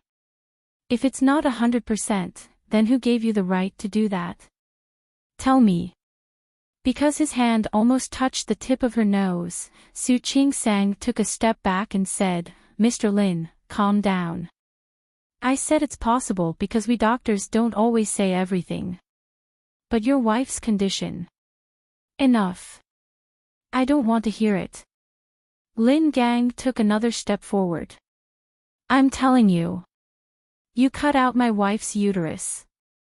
You have to take responsibility. Responsible. Su Qingsang looked at him. How do you want to be responsible? How can I take responsibility? It was simple. You must compensate me with a son. Lin Gang had found the so-called Heavenly Master who said that Li Hong would definitely have a son. This debt had to be settled one by one. Now that the Taoist Master was done, it was Su Qingsang's turn. Su Qingsang looked at the man in front of her, whose hand was almost about to poke her again, and tried to take another step back. Mr. Lin, please don't be unreasonable, okay? Making trouble out of nothing. I'll show you how unreasonable I am today. After saying that, Lin Gang raised his fist and punched at Su Qingsang's face. Su Qingsang didn't expect that he would hit her. Of course, she wouldn't stand there and let him hit her. She took a few steps back and dodged his fist. Meng Jian didn't expect Su Qingsang to dodge his attack. He became angrier and angrier. You damned quack. You ruined my wife and my family. I'll beat you to death. As he spoke, he rushed at Su Qingsang. Li Hong saw him and yelled, Lin Gang, what are you doing? Stop right now. Shut up. Bitch, it's none of your business. Lin Gang had been suppressing his anger for days. Today, he had to vent it out. Su Qingsang watched him run to her and walk to the other side of the bed. But that side was even worse. She stared at Lin Gang and said coldly, Mr. Lin, if you do this again, I'll call the police. Call the police. Go ahead. Even if I have to go to jail, I'll beat you to death, you quack. You ruined my son. Lin Gang's fist was already coming at Su Qingsang. Su Qingsang instinctively raised her hand to block it. However, the punch didn't come. Li Hong jumped off the bed. She didn't even put on her shoes. She held Lin Gang's waist tightly and wouldn't let go. Lin Gang, stop it. Bitch, let go of me. Lin Gang reached for Li Hong's hand as he spoke. Li Hong suddenly lost her temper. Let go of me. Let go of me. Ha! She pushed Lin Gang hard and stared at him fiercely. If you want to hit me, you can go to the police station. That's your business. Don't drag me into this. I'm still in my confinement. What are you doing? What are you doing? Bitch, you, what? What? Li Hong had seen her husband's attitude these days. She asked him to take care of her, but he wouldn't do it. Look, it's already past mealtime, and he's only bringing her food. Other people's women gave birth to children and served them well, but what about him? Lin Gang, you have to have a conscience. If you didn't come up with that stupid idea, would I have been hit by a car? Would I have been born prematurely? Would I have had to have my uterus removed? So you agreed, didn't you? I agreed. I agreed, but I regret it. But I regret it. Ever since Li Hong found out that she had a daughter, she had been holding it in. Lin Gang scolded her for being useless. Her parents-in-law didn't even look at her when they found out that she had a daughter. Lin Gang scolded her all day long. He said that she had given birth to a waste of money and that she was stupid. She had had enough. I regret it. I wanted to quit a long time ago. You were the one who said that I could make money fast. I need to save money to raise my son. Didn't you say that? I wanted to quit a long time ago. Li Hong suddenly burst into tears. She squatted on the ground helplessly. I regret it. I really regret it. I shouldn't have listened to you. Why did I listen to you? I shouldn't have listened to you. She didn't care about herself, but the poor baby was. The baby was supposed to stay in the incubator, but Lin Gang insisted that it was a waste of money to keep the baby in the incubator. He brought his daughter here. You, bitch, what are you yelling about? Get out of my way. I'm going to kill this quack doctor today. Lin Gang looked guilty, but he didn't want to admit defeat. He pointed at Li Hong. Get out of my way. Do you hear me? Go ahead, go ahead. Kill me too. Li Hong suddenly sat up. Come on, come on. Just beat me to death. Hit me. I don't want to live anyway. What a miserable life I've been living. Why don't I want to die? Why? Li Hong kicked him as she spoke. Tell me, would you be happier if I had killed both of us? Tell me. Lin Gang dodged her kick and raised his hand. Bitch, I'm warning you. Don't think that I won't dare to hurt you. I'm telling you, Before he could finish his sentence, Li Hong suddenly fell to the ground. Bitch, don't play dead. Do you think I'll let it go? Su Qingsang stepped forward, looked at the mess in front of her, and glared at Lin Gang. Enough. Don't you see that her wound is open again? Get out of my way if you don't want her to die. She was really angry. Seeing this farce up to this point, what else could she not understand? This bitch is just playing dead. Lin Gang wanted to say something, but his voice became weaker. Su Qingsang couldn't care less about him now. She looked at Lin Gang, who was standing still like a piece of wood.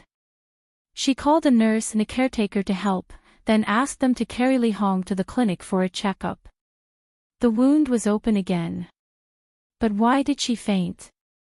She guessed that it was because she was too angry and didn't have enough blood. Su Qingsang took care of the wound immediately and stitched it up.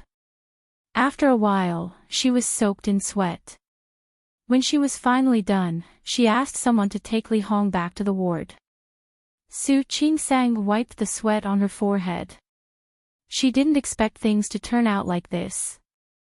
She still remembered that Li Hong fiercely grabbed Zhang Yichen's hand and demanded that he take responsibility. What happened today changed Su Qingsang's impression of Li Hong. Back in her office, she was still worried, so she asked Li Meilin to keep an eye on Li Hong. She had thought that the matter would be over after it had come to this. After all, Li Hong was in such a state. If Lin Gang still had a conscience, he wouldn't come to make trouble again. However, Su Qingsang underestimated how shameless people could be. She thought that the matter was over, but she didn't know that her name was on the local Weibo hot search list that night. 2 photos of her were posted on Weibo. One of them was her holding Li Hong, trying to lift the unconscious Li Hong up. But because of the angle, it didn't look like she was trying to lift Li Hong up. If someone who didn't know what was going on saw the photos, he or she might think that the worry and anxiety on her face were because of guilt. That was what was written on the Weibo post. Doctor insulted patient, worsening patient's condition. None of the following articles was true. The main idea was that Su Qingsang had chased the patient into the ward and insulted the patient, which made the patient so agitated that her stitches continued to split open. The reason why Su Qingsang insulted the patient was because the patient was suspected of faking an accident.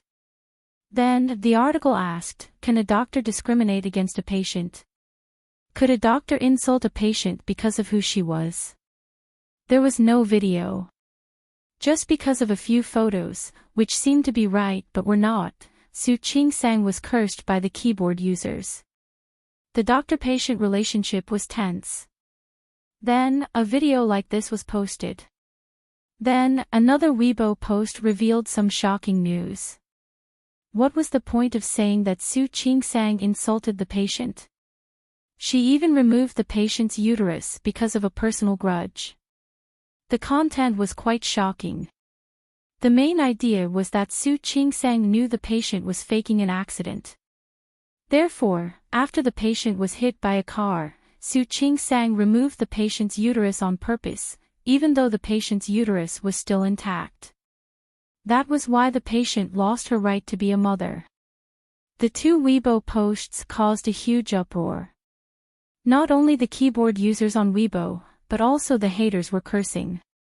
Lin Gang also went to the hospital and told them that Su Qingsang had a conflict with the patient in the ward, which made the patient so agitated that her body split open.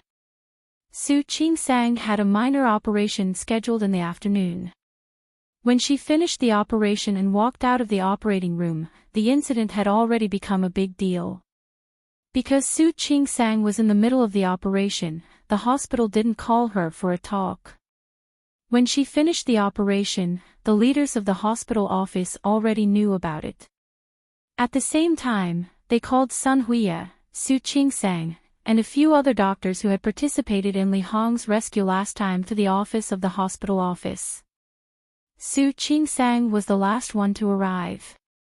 When she arrived, the office was already occupied by many people. Deputy Director Zhou Xiaonan, Director Chen, and Director Huang. Sun Huiya, Shen Lingyun, Yang Lu, Li Meilin, and He Shuili were also there. Su Qingsang had just taken off her surgical gown. Looking at the crowd in front of her, she still didn't understand what had happened. She didn't check Weibo or the news. She had no idea what had happened. However, as soon as she came out, she was called here. She looked at the leaders, then at Sun Huiya, and greeted all of them. When she was about to find a seat, someone called her. Zhou Xiaonan looked at Su Qingsang. He knew a little about Su Qingsang. She hadn't been here for a long time, but she had a good reputation. She also had a good reputation in the gynecology and obstetrics department. This incident was an accident. They could understand that Su Qingsang, as a new doctor, might have some emotional impulses. However, they were willing to give Su Qingsang a chance. Dr. Su, regarding this incident, we hope that you can give us an explanation first. The first hospital of the city didn't rush to make a decision about firing Su Qing-sang or punishing her. The first hospital of the city was not in a hurry to make a decision to fire Su Qing-sang or punish her. Instead, they wanted to give her a chance to explain. What is it? Su Qing-sang really didn't understand. She couldn't help but look at Sun Huya. Sun Huya also knew that Su Qing-sang was unlucky this time. The hysterectomy had nothing to do with her. However, she also wanted to hear what Su Qing-sang had to say about the conflict in the ward and the incident that was filmed and posted on the internet. Li Meilin kindly took out her phone, scrolled through the 2 Weibo posts, and handed them to Su Qing-sang. Su Qing-sang only took a glance and was stunned. What kind of news was this? She patiently read through the content of the Weibo post and read a few of the comments below. Finally, she returned the phone to Li Meilin and thanked her. When she turned around and met Zhou Xiaonan's gaze, she stood up and said, "Director Zhou, I can explain this matter." Su Qing-sang glanced at Sun Huya and told him about the situation when Li Hong was sent to the hospital. At that time, the pregnant woman's uterus was ruptured and she was bleeding profusely. The amount of bleeding kept increasing. We had no choice but to take such measures. Director Sun can also testify for me on this matter. Okay. Zhou Xiaonan nodded and said, "I heard about this from Director Sunday. I believe that you did it to save the pregnant woman's life. So what happened this afternoon?" "Li Hong is my patient. As the chief surgeon, I was concerned about her postoperative condition, but I didn't expect that I would run into her husband, Lin Gang." Su Qing-sang told him what had happened, including that Lin Gang wanted to hit her and she moved to the other side of the bed to avoid him. When Lin Gang was about to hit her, Li Hong rushed over and had a conflict with Lin Gang. She was so angry that she ended up in this situation. That's how it turned out. Director Zhou, please believe me. As a professional doctor, I would never insult a pregnant woman. No matter who the pregnant woman is, whether she is a scammer or a criminal, a doctor's duty is to save lives. It has nothing to do with the patient's profession. This is something we've sworn to do when we were studying medicine. Director Zhou glanced at the other 2 leaders of the hospital and exchanged a look with them. Of course, they were willing to believe the doctors in their hospital and Su Qing-sang. However, since things had come to this, the hospital had to show their attitude. Okay. Don't be nervous. We asked you to come here to find out what happened. If what you said is true, our hospital will take appropriate measures against the content of the Weibo, including the pregnant woman's family. Thank you, Director Zhou. Su Qing-sang nodded. She realized that she was really unlucky. But she didn't panic. With Li Hong's words and her experience in Lin City, she believed that this matter would be solved successfully.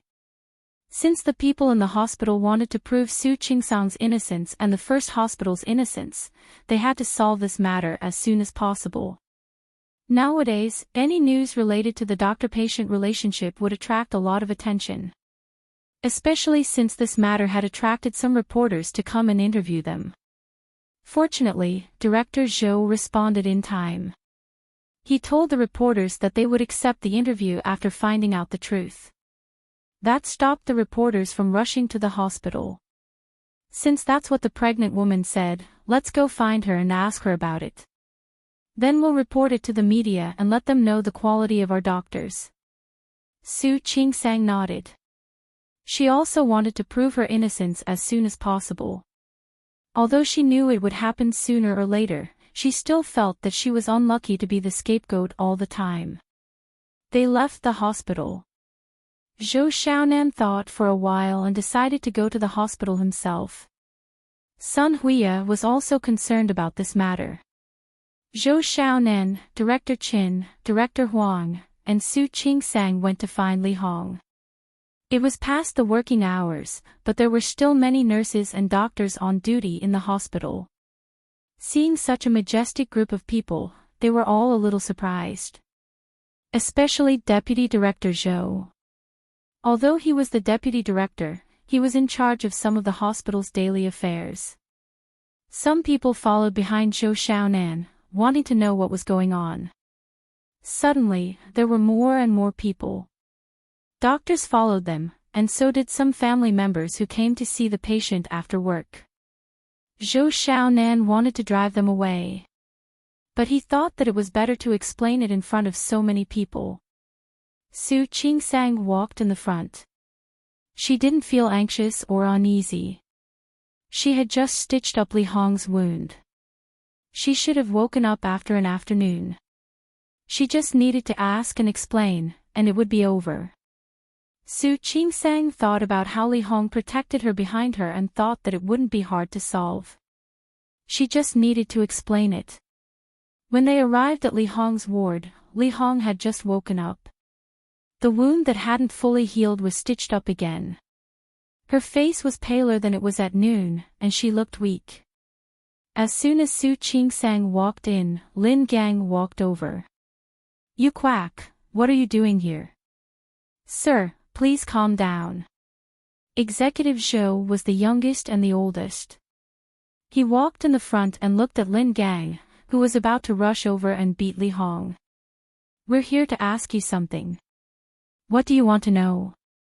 Lin Gang stared at Su Qingsang, his face full of resentment. "My wife is in this state because of her.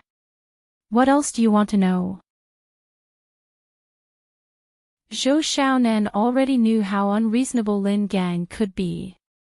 If he was reasonable, he wouldn't have asked his pregnant wife to blackmail him. He didn't look at Lin Gang but at Li Hong. "Ms. Li, nice to meet you. Our Dr. Su came here to see you at noon and treated your wound. How are you now?" Executive Zhou's question was skillful. First, he made it clear that Su Qingsang only came to see Li Hong and did a good deed. As long as Li Hong followed his words, she wouldn't make a mistake. Su Qingsang looked at Li Hong, waiting for her to speak. Li Hong was lying on the bed. Her face was pale, and she looked extremely weak.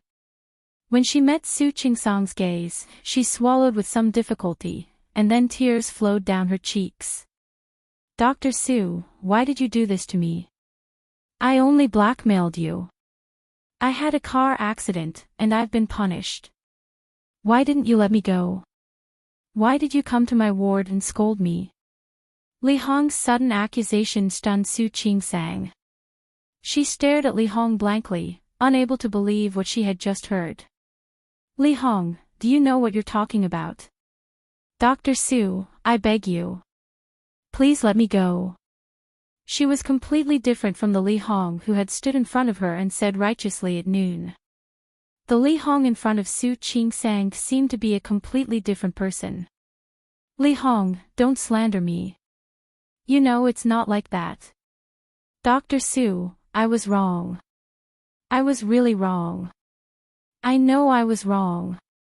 I've been punished. I don't even have a uterus now.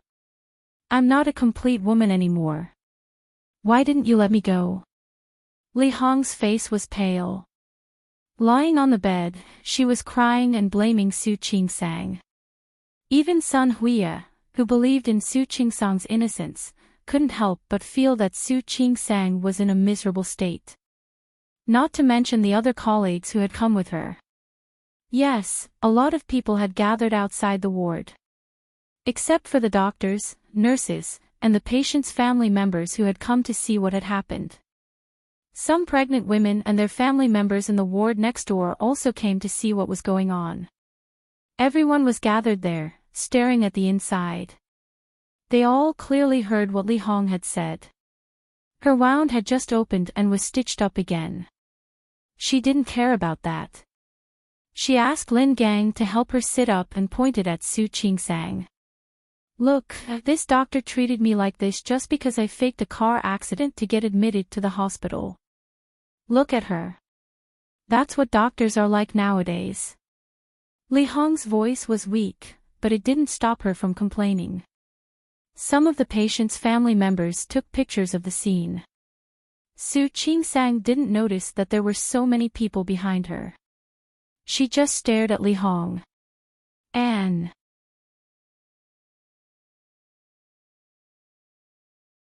Chapter 529. Director Chen and Director Huang quickly stepped forward and blocked the cell phone cameras at the door. Stop it. Stop it. Director Chen was a little anxious. He stepped forward to block the cameras. However, it was useless. The doctors and nurses realized what was going on as well. They tried to stop the patients and their families from taking pictures.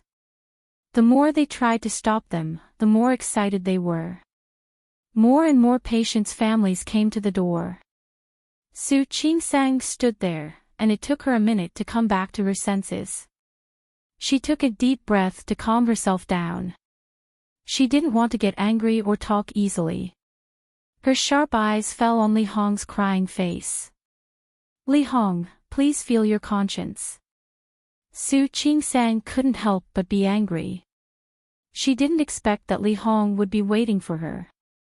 Did I come to scold you? Who stitched up your wound when it split open? Who did it? Her voice wasn't loud, but her eyes were especially sharp. Li Hong, on the other hand, shrunk her neck as if she was scared. I'm telling the truth. It's useless to threaten me. You came here to scold me. Tell me. What did I scold you about? Su Qingsang couldn't help but take a step forward. Can you make it clear? You know what's going on. Do you think lying will help you? I didn't lie. It's you. It's you. Li Hong's voice was hoarse. Her face was covered in tears, making her look like a weak person. Dr. Su, I really know I was wrong. Please don't scold me. I've paid the price. I won't do it again. Really? Li Hong. Su Qingsang raised her voice. She stared at Li Hong with anger in her eyes. Look, the doctor is threatening people. Lin Gang jumped up. He was still holding Li Hong with both hands. He pointed at Su Qingsang angrily. Look at this person. Look. She's a doctor. A doctor. How can she threaten a patient like this? Have you seen it? Ha! Look. Su Qingsang clenched her fists. She stood there, not in a hurry to move. She pursed her lips and tried to calm down. She remembered a post she had seen on Weibo. It said that it was getting harder and harder to be a doctor in China. Not only was the doctor-patient relationship tense, but doctors often had to bear some grievances that did not belong to them. But this was not grievance, this was injustice. The whispers outside were getting louder and louder. Su Qingsang couldn't calm down. If this continued, what kind of rumors would those bystanders who didn't know the situation spread? Li Hong. Su Qingsang took a step forward and said, Can you stop talking nonsense? Do you know, Dr. Su? Zhou Xiaonan glanced at Su Qingsang. The hospital didn't expect things to turn out this way. None of them had expected things to turn out like this. In such a short time, Zhou Xiaonan called the hospital security guards and a few nurses from the obstetrics and gynecology department to persuade the crowd to disperse. It was already night time. Some people saw that the matter couldn't be resolved, so they left first. There were also a few stubborn ones who stood far away to watch the show. In the end, only Chief Qin, Chief Huang, and Zhou Xiaonan were left. They followed Sun Huiya back to the ward. They all looked at Li Hong and Lin Gang with serious faces. Ms. Li Hong, there's no one else here. We just want to know what happened. You can calm down and tell us what happened. I've made myself clear. Li Hong's voice was weak, but it didn't affect her accusation. You don't need to say it again. Zhou Xiaonan frowned. He felt helpless about Li Hong's behavior. But I don't think you're telling the truth. The truth? The truth is that she scolded me. My husband tried to protect me and had a conflict with her. I didn't want to offend the doctor. When I tried to stop her, the wound opened. Li Hong insisted that Su Qingsang had scolded her and wouldn't change her words. Ms. Li, Chief Chen said, but was interrupted. Don't ask. You should go and deal with this doctor. She has no medical ethics, but she still works as a doctor. Ms. Li, Chief Huang couldn't bear it anymore. It was obvious that this matter was fake. Li Hong was just a blackmailer. Even if she was a murderer, she would be treated in the hospital. Patients' privacy and gossip had nothing to do with doctors. Doctors were only responsible for saving lives. You said that your wound opened because of Dr. Su. Do you have any proof? Isn't my wound the proof? Li Hong stared at the people in front of her. If she hadn't scolded me, if I hadn't tried to stop her from having a conflict with my husband, my wound wouldn't have opened. Li Hong. You know that your husband wanted to hit me, and you tried to stop him. Su Qingsang couldn't help but defend herself. Li Hong looked at her, confused. Why did my husband hit you? Because of the previous operation, you thought I removed your uterus. Your husband's family wanted you to have a son. Who said that? Lin Gang stared at Su Qingsang and said sarcastically, Don't you know how much I love my daughter? Look, I didn't even let the nurses take care of her. I brought her to my side to take care of her. Su Qingsang wanted to say something, but Sun Huiya pressed on her arm to stop her. Seeing Sun Huiya's action, Lin Gang felt that he had the upper hand. He looked more and more smug. I'm telling you, I'm going to the sanitary bureau to complain about you. Lin Gang finally found his courage. He pointed at Su Qingsang and said, especially you. If I don't make you lose your license, I'm not a doctor. My surname is not Lin. Mr. Lin, please be careful. This is a hospital, not a place for you to make a scene. Sun Huiya frowned. Lin Gang's shameless family gave her a headache. Am I making a scene? I'm just stating a fact. Lin Gang was more confident now. He stared at Su Qingsang, his eyes full of provocation. You're such a quack. It's not too much to kill you. Su Qingsang couldn't bear it anymore. Before she could do anything, Sun Huiya had already pulled her out of the office. Director Sun, don't pull me. Sun Huiya was strong enough to drag Su Qingsang back to her office. That's enough. Sun Huiya sat Su Qingsang down on her seat and said firmly, You stay here. You don't have to get involved in the rest. Director Sun, haven't you noticed? If you stay here, the more you get involved, the more trouble they'll make. I don't believe you can't see that they're targeting you on purpose. Su Qingsang stopped talking.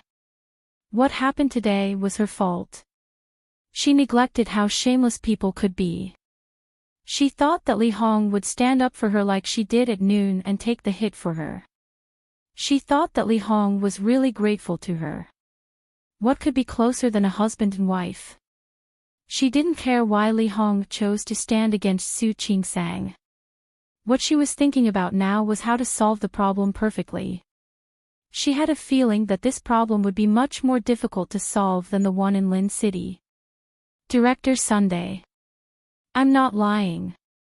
Su Qingsang didn't expect other people to believe her, but she hoped that the people in the hospital and her department would believe her. Director Sunday, believe me, That's enough. Sun Huiya patted her on the shoulder. You don't have to explain.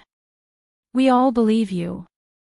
Although Su Qingsang had only been here for a short time, Sun Huya trusted her character. You're unlucky this time. Go home and rest. We'll see what the hospital will do. Even though Su Qingsang was worried, she could only let it go. She took off her white coat and checked Weibo one more time before leaving the office. Okay. There were thousands of shares and tens of thousands of comments. Now, there were tens of thousands of shares and nearly 100,000 comments. This scene was exactly the same as the last time. The only difference was that the last time was in Lin City. This time, it was in Rong City. She rubbed her eyebrows and looked at the keyboard users scolding her. Su Qingsang was used to it, but she couldn't help but feel sad. Why did things like this always happen to her? What did she do wrong? She just wanted to be a doctor. She just wanted to be a good doctor. Su Qingsang's eyes were a little sore, but she quickly suppressed that emotion. There was always a way out. She didn't believe that she would always be so unlucky. Hu Jiniao saw the news on Weibo after he got off work. Qiao Hong's case hadn't come to an end yet, but Hui Yifan couldn't help it. He seemed to think that the position of CEO was already in his bag. Hu Jiniao was curious about how Hu Mingguang, who had been quiet and pretended to be deaf, would deal with it. He told Yang Wenchang some arrangements in advance, then told him about Qiao Hong's suspicious points. If Su Qingsang could think of it, he could think of it too. Anyway, there must be something wrong with Qiao Hong, and it was a big problem. After making all the arrangements, he was about to leave when Ding Qing came in. President Hua. Miss Ding, what's up? Hu Jiniao believed what Ding Qing said last time. He wasn't as cold to Ding Qing as he was yesterday. President Hua, I think something happened to Mrs. Hua. What? President Hua, look at this. Ding Qing handed the phone to Hu Jiniao while speaking. I saw the local news just now, so I clicked on it. Hu Jiniao didn't say anything. He looked at the two posts that had been shared tens of thousands of times and thought of what happened in Lin City. In Lin City, Su Qingsang got into trouble because of Su Peijian. More importantly, other than Su Peijian, Li Qianxue was also behind the scenes. But that was in Rong City. Su Peijian wasn't in Rong City, so it was impossible for Li Qianxue to deal with Su Qingsang. President Hua. Yang Wenchang saw it too, and he didn't look happy either. Tell the PR department to take this down from the hot search list. No matter what. Take it down. One more thing. Delete that Weibo post. President Hua, it's useless to delete it now. This is big news. Yeah, it's big news. Is it true? You and I both know that it's not true. Since it's not true, why can't we take it down? Yang Wenchang nodded. He immediately understood what Hu Jiniao meant. President Hua, I understand. I'll take care of it as soon as possible. Keep it under wraps for now. Do it fast. Got it. Yang Wenchang nodded and thought of something else. President Hua, we can delete the Weibo post and keep it under wraps, but the patient's family, go and talk to them and see what's going on. Hu Jiniao really wanted to know who was so stupid to mess with Su Qingsang again. Thinking about what had happened, Su Qingsang must be in a bad mood. He couldn't sit still and left quickly. Let me know if anything happens. I'm going back now. Yang Wenchang knew that he was in a hurry to go home and comfort Su Qingsang. Yang Wenchang followed Hu Jiniao's order. Ding Qing was left behind, holding the Weibo page in her hand. After a while, a new Weibo post popped up. It was under the previous two Weibo posts. A family member leaked the news. Su Qingsang chased the patient to the ward and insulted the patient. This is really a good piece of news. Unfortunately, Su Qingsang's face couldn't be seen in the video, but her expression must be very interesting. Ding Qing almost wanted to like it. But in the end, she calmly took a screenshot of the new Weibo post and posted the picture.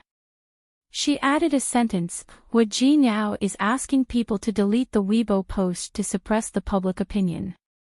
After that, she didn't wait for the other party's reply. She also tidied up Wu Jiniao's office. She looked at the picture frame on the desk. Su Qingsang and Wu Jiniao were cuddling in the picture frame. They weren't smiling, but it felt good. Ding Qing flicked her finger on the picture frame. Her phone rang. She picked it up and glanced at it. When she received the message from the other party, she smiled brightly. Now, she couldn't wait to see what would happen next.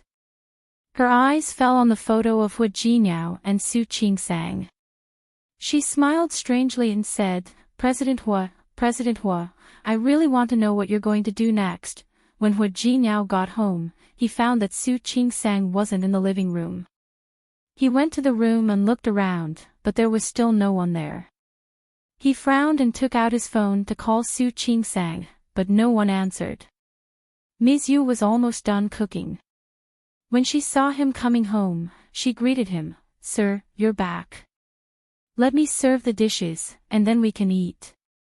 Ms. Yu, do you know where Qingsang is? Mrs. hasn't come back yet. Hu Jiniao's heart was in his throat. What did that mean? Was she still in the hospital? Fortunately, he had saved Sun Huiya's phone number. Now, he called Sun Huiya and asked her if Su Qingsang was still in the hospital. Hua. Sun Huiya had met Wu Jiniao twice before and felt very good about him. Qingsang asked her to go back first. Isn't she home yet? She might have just left. She didn't answer your call. Maybe she's driving. Why don't you wait a little longer? Okay. I got it. As long as she was fine. Wu Jiniao thought of something and suddenly said, Director's son, can I ask you something? What is it? Don't be shy. Just ask. Can you tell me what kind of punishment Qingsang will face now? Look at what you're saying. The hospital hasn't made a decision yet. As for the specifics, we'll have to wait until the investigation is done. Don't you think so? Okay. I understand. Thank you, Director Sunday. Wu Jiniao hung up the phone. He knew that Su Qingsang couldn't have gotten home so early.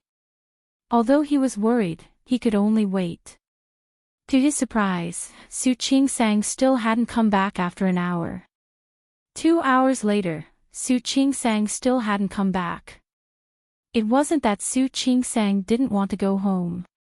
She just didn't want to bring her negative emotions home. She couldn't understand what had gone wrong. Why did things like this always happen to her? Was it because the patient's family was too weird, or was it because she was too unlucky? She wanted to tell Wu Jiniao about it, but what would happen after she did? Su Qingsang remembered that Wu Jiniao seemed to be very busy with the company's affairs recently. Why would she bother him with such a small thing? Besides, if Wu Jiniao used extreme measures to make Li Hong change her story, would people believe that it was the truth?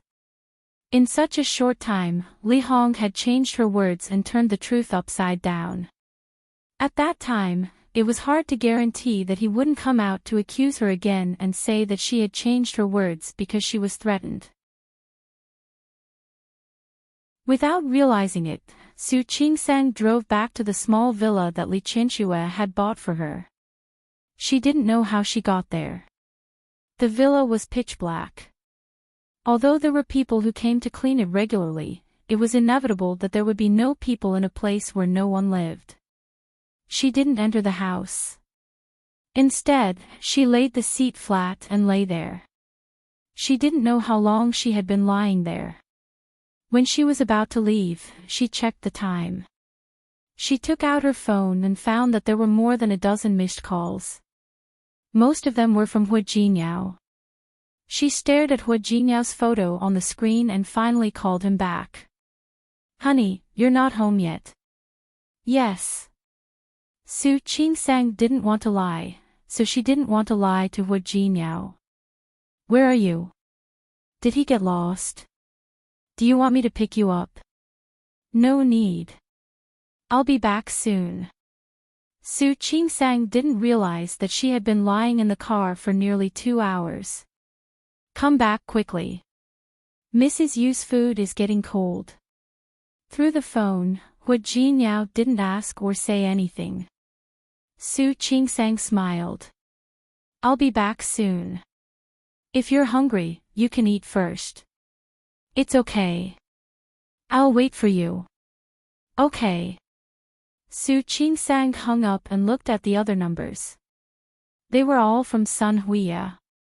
She thought for a while and called Sun Huiya. Sun Huiya told Su Qingsang that no matter what Zhou Xiaonan and Director Chen asked, Li Hong would insist that Su Qingsang insulted her first. Things were in a stalemate. The hospital was willing to believe in Su Qingsang's character, but things had turned out like this. You're tuning in to the LoveLore Library YouTube channel. We're so grateful for your support, and don't forget to subscribe to join us on this incredible journey through captivating stories. Your generosity through donations truly makes a world of difference, as it's the primary source of revenue that allows me to expand and enhance this channel for you. Thank you from the bottom of my heart for being a part of this adventure.